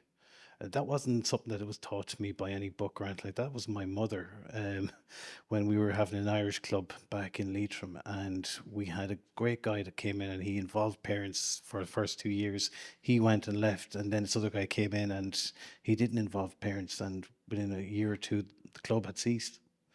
And I think what I'm thinking about is that young people do have a part to play. But I'm thinking, maybe we need to look at something like just taking a kind of a different perspective again. You know, when we think of the beach or the sea or the communities around the sea, you know, are we just thinking about surfing? Are we thinking about fishing? Are we thinking about that kind of protection of what are the other angles to see the sea as well? Like, you know, I mean, something I'm taking away loads from today. Right down to even just how, you know, I might shape the way I direct the counselling service and the people working in it. But what I'm thinking about is, are there other things that we might be able to maybe look at in a different way? You know, I had an uncle, Leo. He lived up in Mornington, up in County Meath. And he fished wild salmon on the Boyne with a group of men. And they were probably, I don't know if anyone's doing it anymore. I remember going out with him on a boat. And he had this fantastic way of telling stories. I used to love stories. You probably haven't guessed that, but in the talking about what he was doing, he'd be recounting stories of what was happening and what happened years beforehand, right down to the shape of the boat and how it came about. Some of them were about preventive and, you know, let's just be careful here because there was 8 people fishing on this boat and there was only one man that ever knew how to swim, and guess which man died from drowning. And, you know, and these are the things that stayed with me. But one of the things he did was he also told me about the history of the area that we were fishing in and what various different things meant and what happened here right up to the Battle of the Boyne and all these wonderful things. And I think there's something in there about, you know, I heard earlier someone talking about the history of Sligo, and you know, just in this condensed small little area we have so much you know, history that goes back thousands of years that we're still only discovering as well, because there's, you know, still places and sites that haven't been even dug yet or whatever. But you know, it's about generating that kind of almost that magic. I mean, I used to love the stories of the two of the Dónal growing up in school, and Oisin and Cuchulainn and all these wonderful people.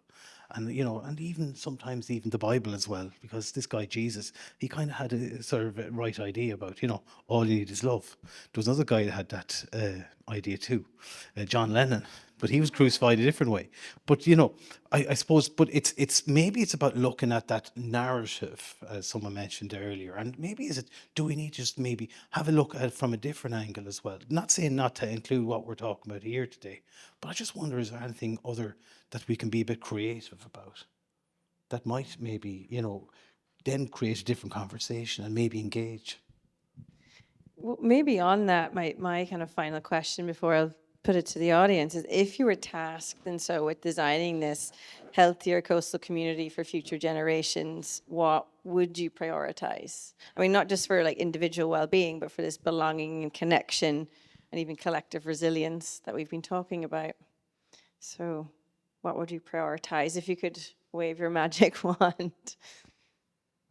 Well, I would say straight away is learning to live with chaos.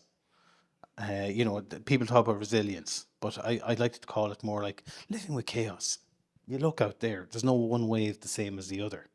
But, if you're out there with a surfboard, you kind of learn to read things and you adapt. And, if you're lucky enough to get a wave, then you have to adapt your shape. Just like John Moriarty talked about the dolphins of the sea, how they, shape themselves to be like the sea. And sometimes maybe that's what we need to do, is maybe go back to what's out there. Chaos. I love it. Yeah, or that's like that T.S. Eliot quote, isn't it? There's like that stillness in finding the stillness in the movement, in the chaos, like in the eye of the storm comes to mind. Yeah, thank you. I guess probably for me the most important, and probably for you too, is water quality. Yeah. And if people are ill, getting in the water and getting ear infections and tummy bugs, and it's going to deter people. And if people get sick, they just won't come to the sea, I guess. Yeah, it's essential, because if we are water, we can't be well in a sick sea, as I always say. Yeah, that's it. I guess it was like something that I kind of faced when I was having these conversations with people, like navigating the conversations in a way, and today as well, without just being all doom and gloom, because we're having these really nice conversations about what we love about the places, like what they give to us.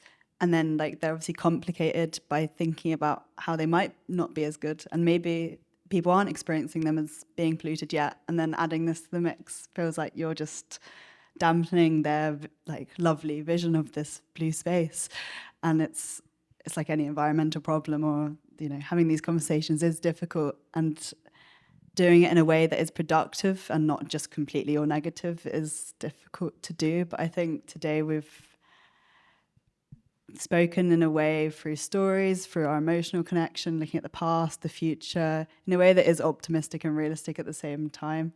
I think that's hard to navigate, but stories really help, and storytelling and listening to people who can tell these great stories, and then also really like valuing the emotional connection we have. Like emotion and stories really help, I don't know, they help support and facilitate more hopeful ideas and visions of futures. And if we can come together in our communities and try and make them as inclusive as possible, whilst emphasizing the stories and the love and care we have for the places, I think it's a good starting point to protecting the places rather than looking at it in a negative way.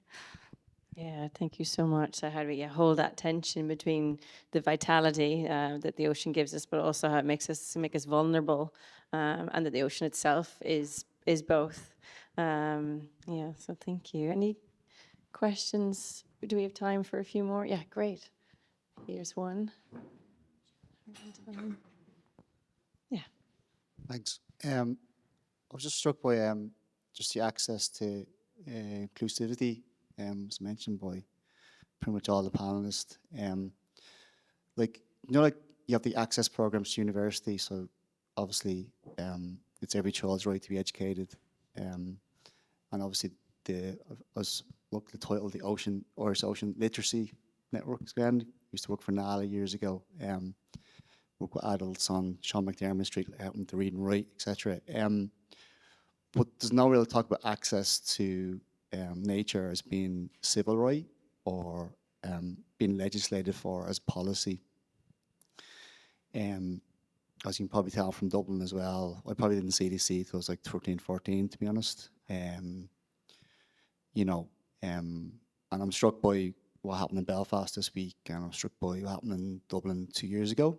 So there's a lot of urban centres. Some people mentioned they're in the middle of Ireland, etc. And if you had it in because we talk about social prescribing as well in HSC, and just thinking about even the NHS now, they're starting to prescribe saunas to people as well as a health alternative as well, you know. And I just feel that with the access programs with, you know, universities and also with, I suppose, literacy and education, I think no one talks about legislation for nature and putting that into the education curriculum. As important as, you know, doing science or maths or English, and the benefits that has for people. Restorative justice, so I've worked in prisons and stuff. I mean, we aren't having prisoners accessing the ocean as rehabilitation space. Why isn't it legislated and why isn't it policy? That's like a really open question for everyone, because I think it's absolutely ridiculous. It's so powerful, and that environmental and social justice piece going hand in hand. You absolutely can't achieve one without the other. And that Dublin is a coastal city, and it was 13 or 14 years before you got to access the sea. It's wild. Yeah, and that's the case for so many. Any takers? Yeah, yeah. There we go. Drop the mic. I think change is coming. I think it kind of works at two ends. It ends at like education. And in the education system, just this last year, they've moved. So within the primary school system, the curriculum said you had to be moving 6 hours a week, and 2 of those could be PE. Now they've changed it to 30 hours a week. So that means now schools have got permission to let their kids come out of school to go and be active. So that's like such a huge piece within the education system, that it gives institutions an opportunity, a chance to do that. You look in the recent appointments, I think it's one here, like outdoor recreation officers, and you look at like the funding that's kind of going into outdoor infrastructure. Like slowly those things are kind of coming in line. One of the programs we piloted last year was for homeless families in Dublin, and they were coming to Bundoran for their surf retreats. And I know if you go back historically, like you were prescribed to go to the beach for like your well-being. So I do believe that like the future is like, I don't think it's no longer a no. I think it's like a not yet, but I think it's going to be like really slow change. But there are like little glimmers of hope. That's what I believe. Just one of the surf schools in Rossnowla, they had like a group from prison come for the month of May. I know that's quite a small group of people, but there is programs that are starting to come about. There's rumours of a wave pool in Dublin as well, apparently. But we just need somebody with about surf 30. in Dublin. I think Melanie White, who's, I don't know if she's still in the room, she had to go. But speaking about a new program as well, where there's, in terms of access to, for talking about the inclusion piece and who we don't see, who's not visible, and trying to shift that as well by bringing a mix of groups together. I wonder if there's a certain obligation to facilities or to places that have good facilities, like the National Surf Centre is an amazing place. And I live in Enfield.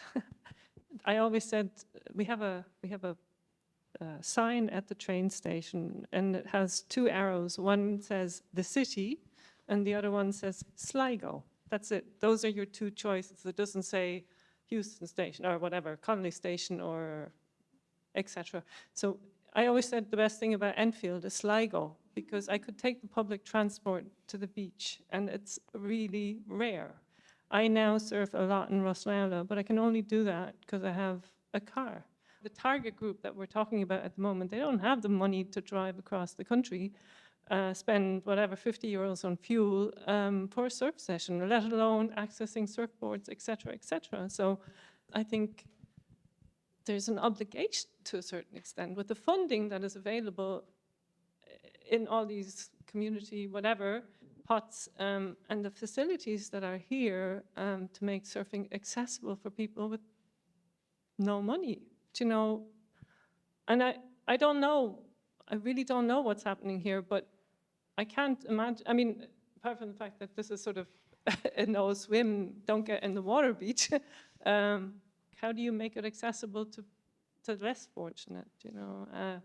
Let it be people in wheelchairs or people who are afraid of the water or whatever, you know?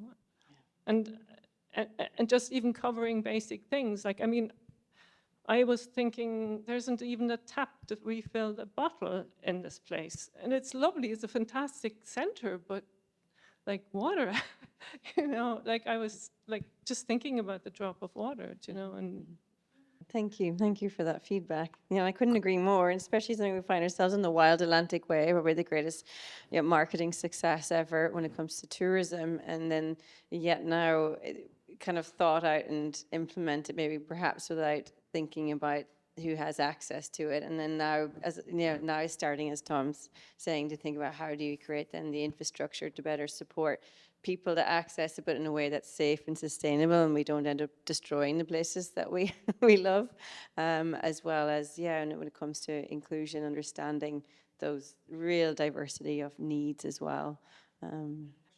Could I Yeah, just Cat, maybe just make one little comment about that? I mean, what you're really talking about is something that's quite a wider social issue. That's infrastructure. I mean, it's always a topic in rural areas that we don't have, you know, a network, an operating network of buses that will actually turn up when they're supposed to. When I set up the low-cost counselling service to help people to access counselling, we have two centres. One, as I said, in Sligo Town, another one in Kilglass.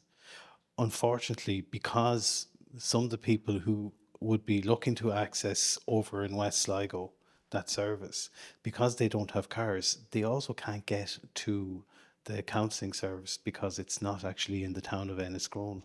And that's been a block. And that was something that I hadn't envisaged when we first set up.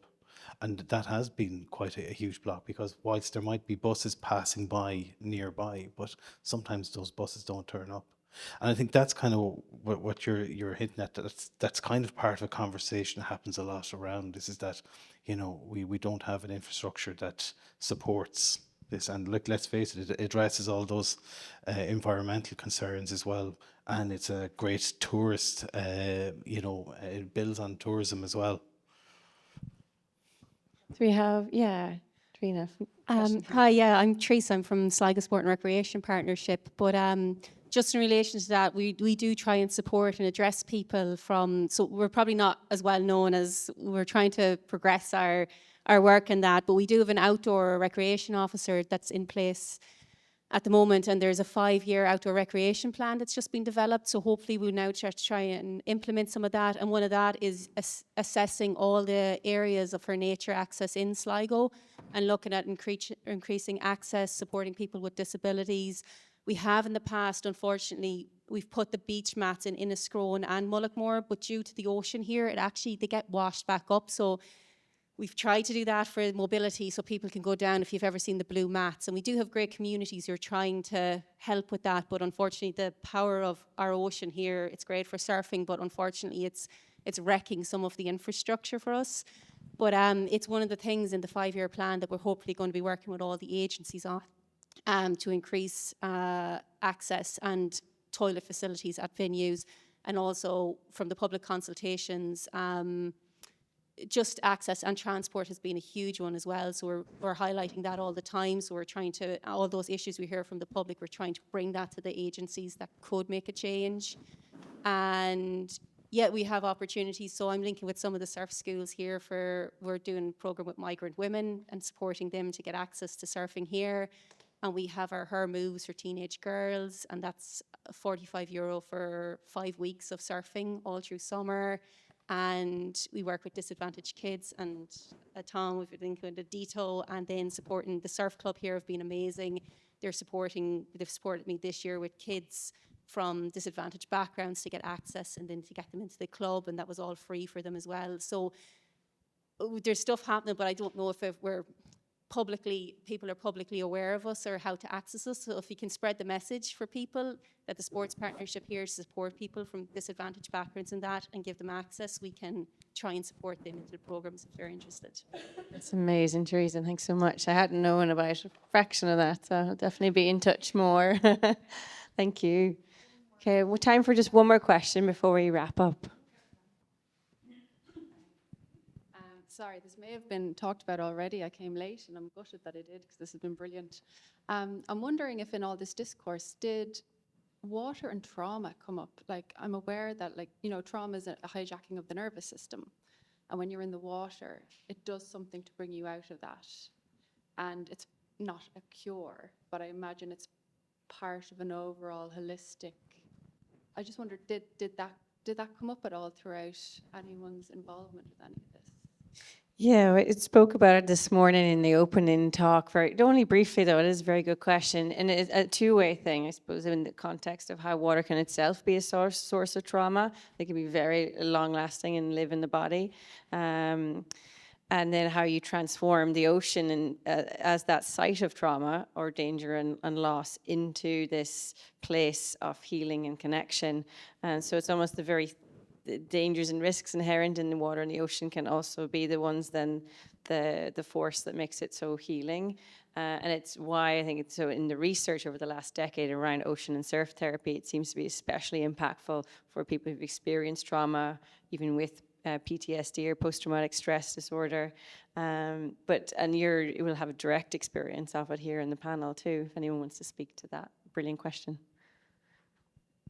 I think I'll take that one. I guess I was a very ill child with cystic fibrosis and spent weeks and months at a time in hospital. So then when I got out of hospital, my parents would throw me in the sea. It was kind of a place to like let go physically more. And then like when you unwind physically, you start to unwind mentally, but it was very subconscious. It wasn't like I'm being sent to therapy and I don't want to be here. It's like you're not thinking about it, it's all happening. And I think a lot of people can relate to that in the ocean. It's kind of subconscious in a way. I was very engaged. One of the things that I'm very conscious about when working with any kind of trauma is very much held in the body. And, you can use all the kind of theory and modalities to try and work with up here.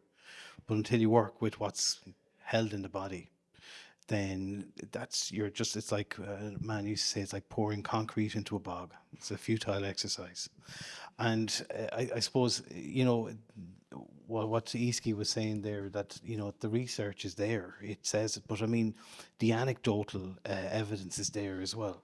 At an under 9s game last night, I was talking to a father who was talking about just from a physical trauma that he's had for quite a while, and he found that by going into the sea, just walking into the sea, it's actually helped him an awful lot only in the last couple of weeks, and he's tried various different types of things. That's just from a physical trauma, if you know what I mean.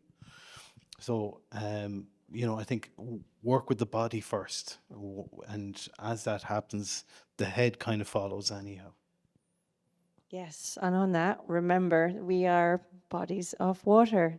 So thank you, and a huge round of applause for the panel, amazing discussion.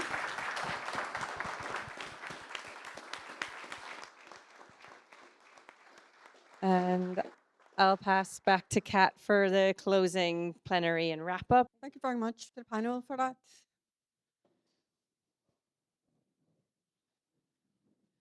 So now Dónal's going to give a brief sort of like a plenary session and takeaway messages. What are the key messages that were brought from today? And then maybe we're going to have a few discussions. Like if anybody wants to pose any question or start to talk, dialogue. Remember, this isn't just about people up here talking with each other. We want to facilitate discussion with the panel so everybody brings together. So Dónal, if you'd want to give a summary or excuse me while I bring up my CV. What we're talking about accessibility. We talked about a lot, didn't we? It was a really interesting discussion, so well done to everyone, for all the panellists, and to Easkey and to Cat, and to all your questions there. Really fascinating discussion this morning and this afternoon. So forgive me, I'll look up my phone here a little bit. I've been scribbling notes this morning, so I'm just going to go through some of the things that I heard, and maybe put some context in there of my own, and then we'll open that up then a little bit with a few questions then. Kat, is that okay? Yeah.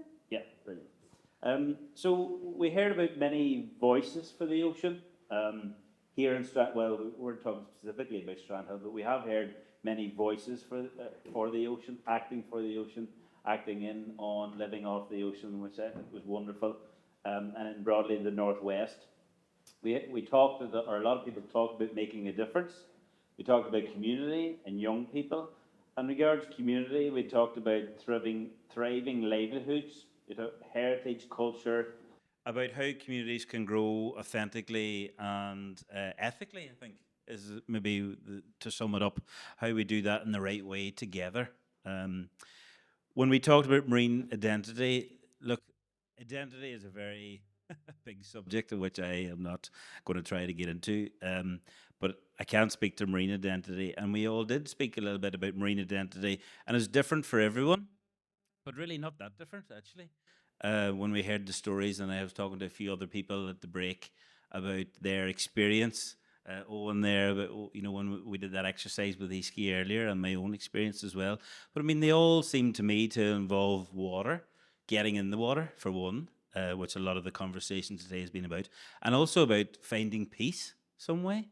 I don't think we've mentioned the word peace today, but actually that kind of sums it up a little bit for me, is that, you get in the water and in some way or another, you find that bit of peace that outside of water is harder to come by.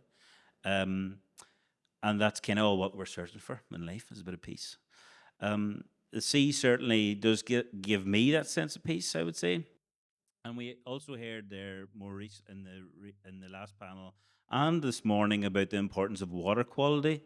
And if we want to be getting in the water, we need to have good water quality, and we look after the sea.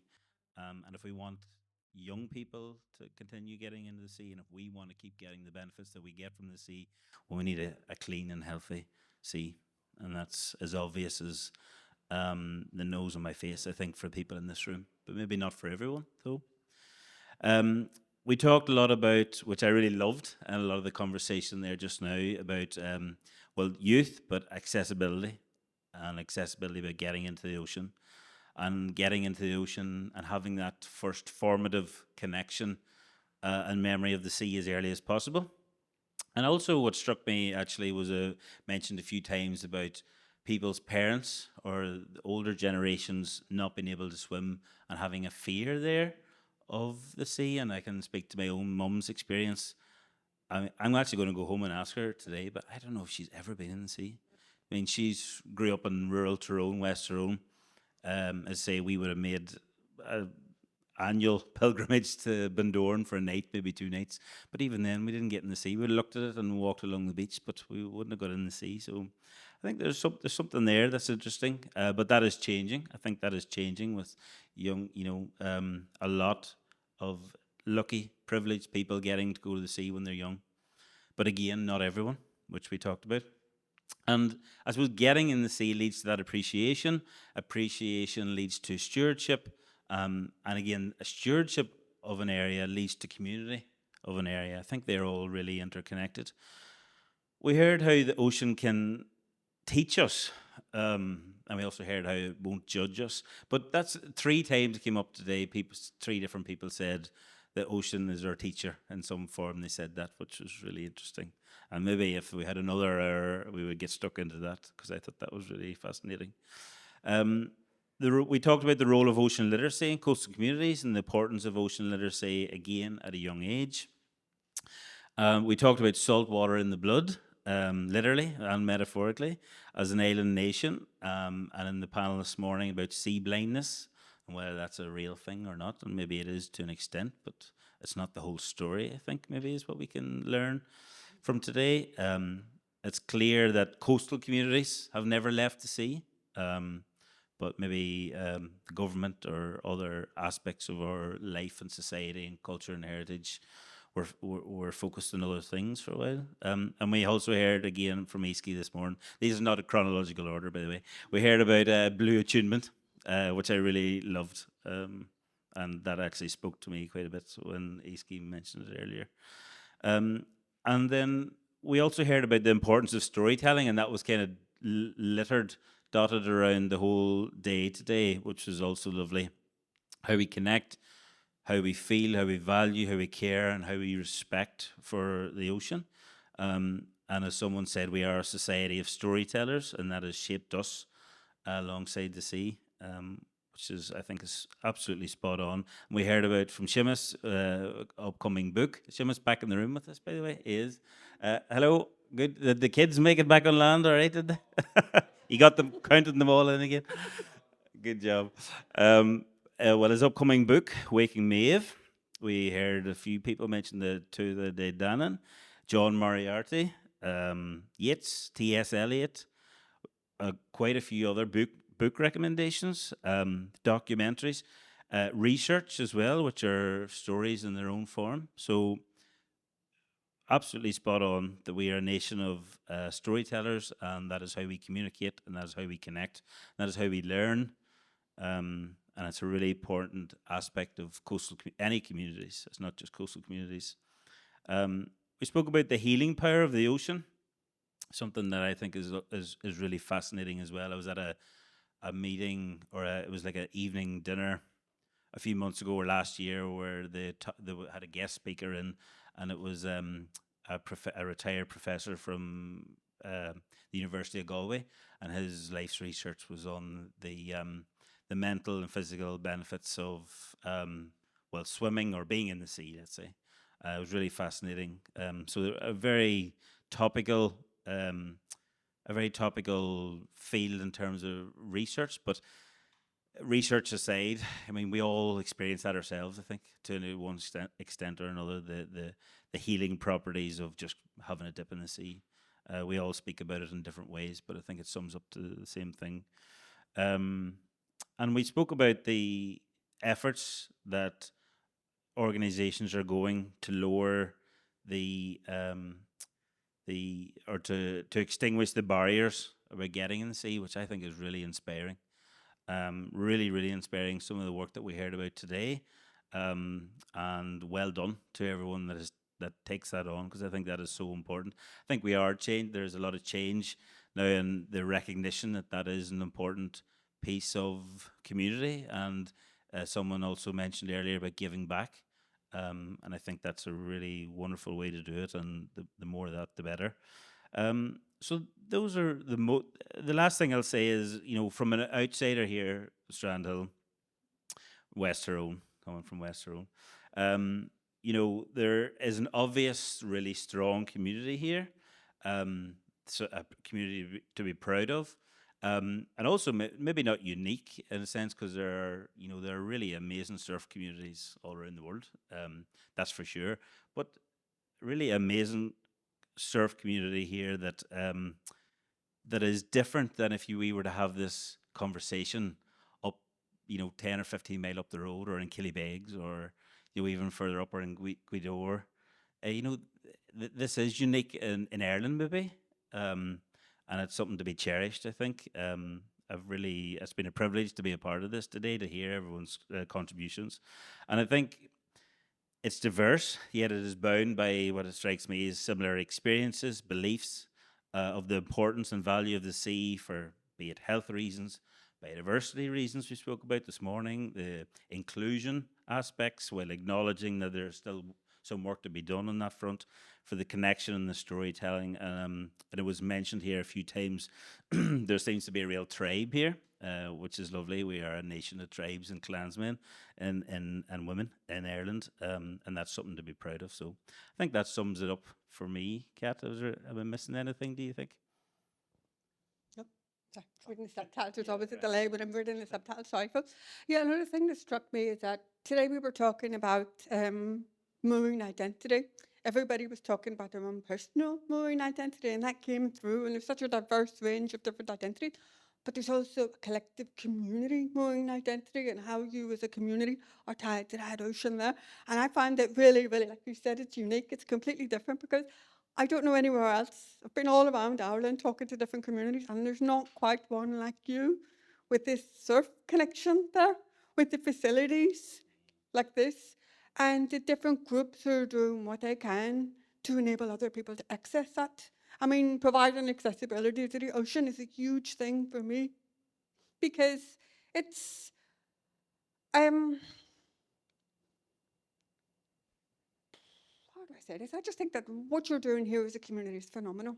And I would like to know, do you think there would be any way that what you're doing here could be replicated in different places around Ireland? Now, I know it won't necessarily be the same, because every community has its own identity. But is there any lesson or framework that we could take from you that maybe we could talk about later on in the year with the foil event, So maybe another community around the coast could learn from what's going on here. Yeah. One other thing I want to say, touching on Beth's statement about local people being involved in research. This is actually something I'm really passionate about from my own background, involving local people in scientific research. There's a wealth of knowledge, of local environmental knowledge within communities. And quite often, to my frustration, I haven't seen that being involved in academic research. What will happen would be a researcher would come down and maybe talk to a couple of people and run their project and leave without actually properly consulting the community about how to run the program or the project. For example, they will have a particular piece of research that they want to do, and they'll say, look at all the books and table, right, we're going to do this here, this there, that there, and then they're surprised when it doesn't work. And they go and talk to a member of a local community, say a fisherman. The fisherman could have said, well, I could have told you in 5 minutes that's not going to work because this happens, that happens, and that. Is there a way that, my question to everybody now is there a way where the community's local knowledge could be involved in research? Or can anybody think of a way that it is being used right now and how it could be developed? If we wanted to pose the question, if we wanted to open the question up to the audience. Does anybody want to say how? It's anybody's knowledge here. Any of your local knowledge being used in research at the moment? Is there any particular biodiversity? I actually have a background in science. One thing I would love, it would be a folklore project where people would talk to all the old people around, even the last 4 or 5 years, and you know what I'm talking about. So I've talked to local priests about this. There are elderly women here, and if you could only get down their stories and men and stuff like that, it would be. It's actually funny you should say that because the Sea Collective, with my other hat on, excuse me, the Sea Collective, we have a school engagement program called Seneca Namara, and in that we go into schools and we talk about the myths and legends of that particular area. We talk about the biodiversity of that particular area, and we talk about local stories from that particular area as well. And then we give the children sheets, and we challenge the children to go and interview people in their community who are connected with the ocean. And they come back with stories from fishermen, from their granny who collected seaweed, from people who used to live on the island and that type of stuff. And then also, you could also host community events. So we have where we tell the local community about the biodiversity or whatever they want to know about, and then they will share their knowledge from the past about it. It's not, I don't like using the words, we educate local communities, because that's not what happens, and that's not what the IOLN is about either. The idea is that we're engaging, and there's like a knowledge share going on, and quite often the information that you get from older generation, the lived knowledge of the ocean is, it's just mind-blowing, and it's something that needs to be brought into stories cures or anything, but so that's not really a scientific. It was kind of more of a citizen scientist body. But the other thing was Ireland doesn't have a Surfers Against Sewage organization, which is kind of shocking. And I know I spoke to Hugo Taghome, the founder, and there's some reason why the SAS can't have an Irish chapter, but it's something I've been kind of toying with. I'm just going to throw it out there. Maybe there is, and I haven't heard of it. But yeah, so there's no Surfers Against Sewage type of Irish organization, which is pretty shocking. Why is that? There is Surf Rider. They're like an EU version, but they're not quite the same as Surfers Against Sewage. No, I did look into it a little bit because the Surfers Against Sewage app is really valuable because you can, I don't know if anyone's seen it, but you can see when the sewers have overflowed into the sea. So you can see when wastewater is entering the water. It's because of the actual infrastructure. So on the wastewater pipes in the UK, there's sensors so they can detect that, and that's how the information gets into the app. But that infrastructure doesn't actually exist in Ireland, so that's why that data can't come up. But yeah, I also was like, why do we not have the charity extending, because they exist in Northern Ireland, but yeah, I know it's political, but yeah. There could be some sort of app or something. But yes, there's the organisation and the citizen science approach that they take would be really valuable here. I think Clean Coasts are doing fantastic outreach work in terms of pollution and sewage and stuff like that, really high profile, prominent. And one of the other things I love about Clean Coasts, Olivia, I don't know if you're still here or not. Am I over there? No, sorry. What I love is that you've got a network of organisations. Oh, yeah. Yeah, and I think before you flush and think before you pour. We raise a lot of awareness in communities and through public awareness just on our own behaviours in the home and how that we're all connected, no matter how inland we are, I suppose, to the ocean and to our waterways, what we flush down our loos or down our sinks. So promoting awareness that way and working in regions where the water quality isn't up to scratch. I suppose in the hope that someday it will be. But yeah, and I suppose through Clean Coast and kind of a wider engagement just on beach cleans and a lot of talk here about inclusive water activities, but we would work a lot along the coast with disability groups, disadvantaged groups, learning networks on just engaging them in positive actions on the coast. And that really has, I suppose, engage them with local communities, giving them a sense of place, confidence, and kind of brought their attention to nature as well. So they're not just cleaning, or like, you know, looking at biodiversity, the habitats. So just kind of opening up their world and working with HSE groups who are actually putting case studies together so they can promote that type of activity to their counterparts around the country. So in Sligo alone, we've lots of activity like that happening on the ground. So it's really amazing to work in that space. And then linking those groups up with local communities as well. So they're almost mentoring them as well and peer knowledge. So really nice work. But the work today was amazing and the chats were really great. So thanks. So one of the other things I'm involved in, just quickly with the IOLN, is we're in the Green Flags Committee of the judging panel. I know everybody's aware of blue flags. To get a blue flag, you have to have a certain water quality and that sort of stuff. But I think green flags are equally as important and very should be promoted more, because green flags is just about the water quality, the provisions available. To get a green flag, you have to show that the community is actively working with the council to take responsibility and stewardship for that particular area of a beach. Are there green flags in this area or green flag beaches in this area? So Dunmoran is a Green Coast Award. And like you mentioned, the community, it's really important that there's a community involvement, and they put a 5-year beach management plan in conjunction with the local authority, working towards the conservation and upkeep of that beach. But also Ross's Point and Enniscrone, which are blue flags, they're dual award. So there's huge community effort in those areas as well. So they are a blue flag and a Green Coast Award. So we see the merit in communities working with the local authority, so they should be acknowledged for the work they're doing. But yeah, there's 3 in Sligo. I remember one of the feedbacks from one of the people, they had a green flag and a blue flag, and someone from the council said, but why do you want to display the green flag as well as the blue flag? And the community member said, because the green flag is ours. It shows that we're caring for this particular beach. It means more to me than that, because it's not just this abstract, it's us. So, yes, sorry. Are there any other questions? Would anybody else like to bring anything up for discussion? Or? Oh, there is one question here coming. There's one more. Yeah. Hi. It's not really a question, more just an observation, offering, just to say thanks. The chats have been amazing today. One of the things I'd love to pick up on is what our filmmaker here said. What's your name? Sorry. Alice. Sorry, Alice. Just your mindset shift. I just absolutely love that. And I think that's what we really need. That sort of mindset shift, because we live in a sort of extractivist, capitalist, global culture that is all about what I can get out of something.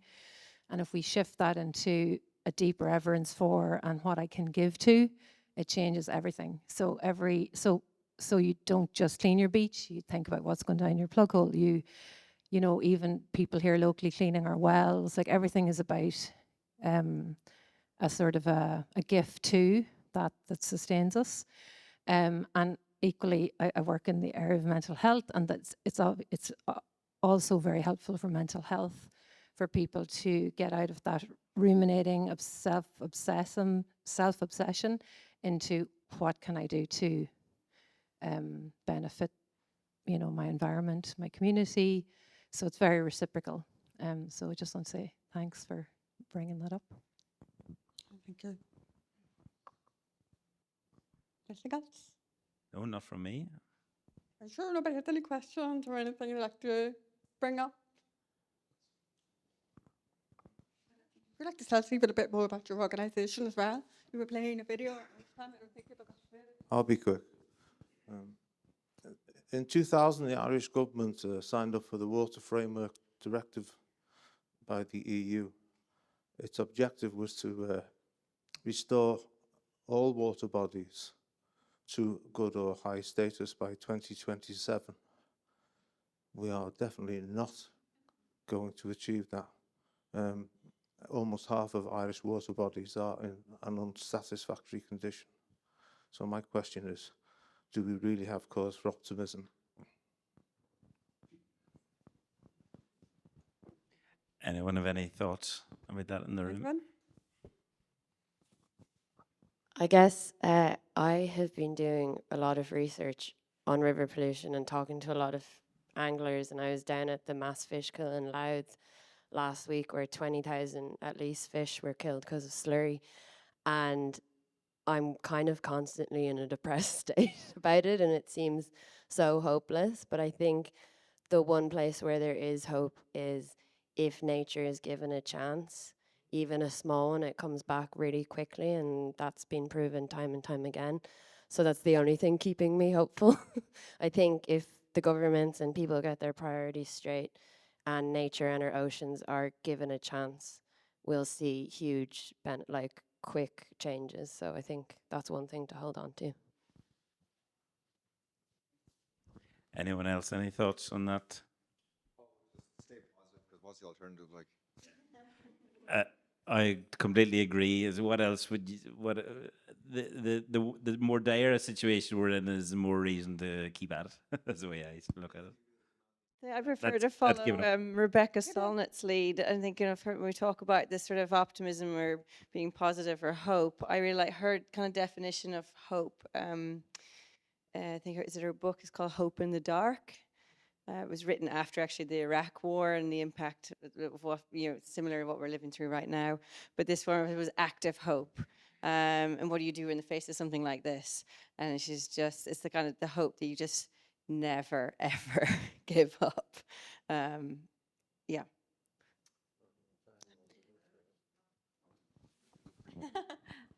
Thanks, Kat. To follow on from that, and also your point about researchers connecting with communities, we haven't talked a huge amount about citizen science, and that's exactly what that is. And it's whether those people who were reporting the fish kill, to the people, that amazing, was it Gary who reported Aquarius, the orca in the bay last summer, to the people who report the first sight of an invasive species, to the people who report anything when they're out and about. That data is used in science, and that data is used by large agencies, small agencies, NGOs. So that's a key way that people can get involved, contribute, and I suppose we know a lot more because we're monitoring a lot more. And I agree, we have to be hopeful. There's no other option. But citizen science is such a key thing, and we have very small organisations in this country that are punching well above their weight in comparison with those across Europe and the world.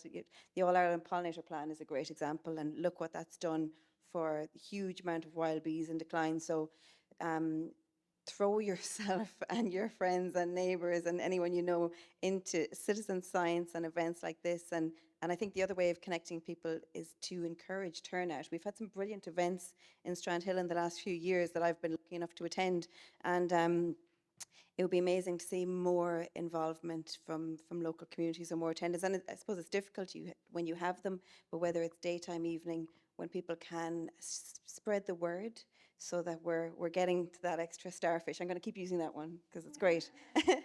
Getting more people. So that would be my two, citizen science and to keep spreading the word. What you're saying, I'd like to touch on what you were saying there. And would you say if there's, sorry, you were saying something about not having any hope, it's hard to be optimistic. I've been doing conservation for a long, long time. It is hard to be optimistic, but one thing that gives me hope is that there's always a community at the core of something invested in protecting our home area and working towards our home area, be it like people getting involved in citizen science or people taking action in their home area. What? Yes, it's not coming from the government, but that's fine because but what I'm trying to say is that you have a network of communities all around the island of Ireland, fiercely protective of their home area and acting for their home area in whatever way they can. There's a quote here that, what is it? Never doubt a small group of people to make a change. It's the only thing that ever will. Something like that. Indeed, that's the only thing that ever has. Spot on, that's it. No, so I'm not very good at recalling things. Thank you. It's the only thing that has ever affected change is coming from people. I realize that you're jaded, but I work with children a lot. We're getting them interested and engaged and instilling a sense of responsibility for the ocean with them now. 20, 30 years, things could be different. We're doing what we can now. We might not see the fruits of our labour now, but 20, 30 years, maybe what we're doing now will have had an impact in the future. One starfish at a time adds up to, 10,000 over a year or so. Well, not really, but you know what I mean. The idea is that whatever we do now, we might not see the results of it right now, but if we keep going and if other people join it, if we particularly get children working on it, that's my idea, that's my hope for the future. And I do also think that every little thing that people do can make a difference. We had our turtle rehabilitation here in Borneo. There was a turtle brought in to the hospital, and it was really, really sick. We couldn't figure out what was wrong with it, and eventually, sadly, it passed. And they had to do an autopsy on the turtle, and they found that the turtle had a straw stuck in its gut. And because it had a straw stuck in its gut, everything had got infected. In my head, if one person had dropped that straw on the ground, or if somebody picked it up and put it in the bin, that turtle wouldn't have got sick. So every action we do can, in the long term, make a difference. I have to keep telling myself this because it's tough. I've seen bleach corals 27 meters underwater. So we just have to keep doing what we can do. Yeah? Is anything else? Or does anybody else want to? And by the way, I'm not an optimist. I'm a practical realist, I think. That would be the best way to describe me. Yeah. Tim Doran from the RNLI. I just live up the hill, and this is the first one of these events. How often does this group meet, and what do the next 3 to 6 months look like in terms of the Ocean Literacy Network? What opportunities are there for people like myself who have just come in new? Thank you. I'll take this off yourself. Well, we have 2 more regional meetings for this Shared Island and Ocean programme. Our next meeting is in Ballycastle in September, and then we have another meeting in October in Tramore. Then at the end of the year in November, we're going to have one final cumulative event that brings together the different communities who we spoke to, all, not just people in those areas, but anyone across the island of Ireland who wants to come together and to continue discussions and the learnings that we have from that event. Also, in terms of for our members, we're running like some other training links, workshops and seminars. I think the next one will be organising for ocean literacy. We'll be helping smaller organisations decide which kind of a structure should serve organisation better for how they want to progress.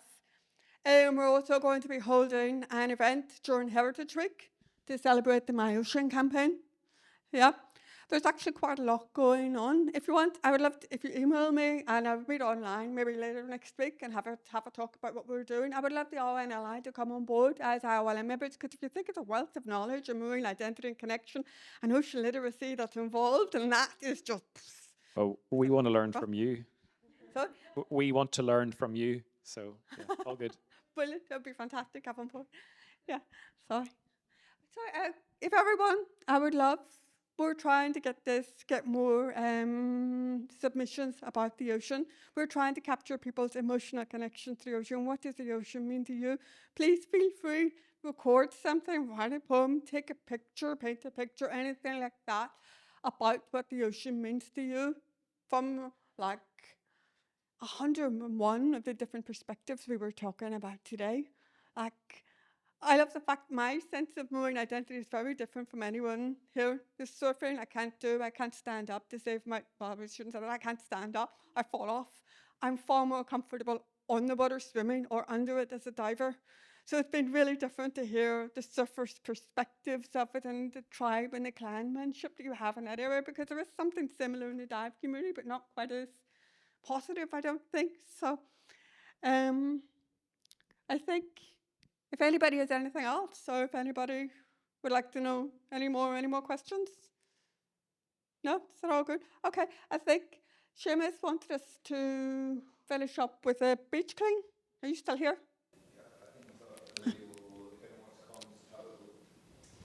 Yeah. Oh, no, thank you. Yes, no. Thank you to each and everyone in the audience. I mean, the other thing about this event is this was a collective. Easkey was like pretty much a catalyst in getting this off the ground and bringing together so many different people to sort of shape the event. I didn't want to come here and say, this is what we're talking about. The Irish Social Literacy Network didn't want to come here, this is what we're talking about, because we wanted to hear from you, and we have heard from you today. So thank you very much to everyone for this, for coming here and for showing your marine identity, as it were. So, okay, thank you.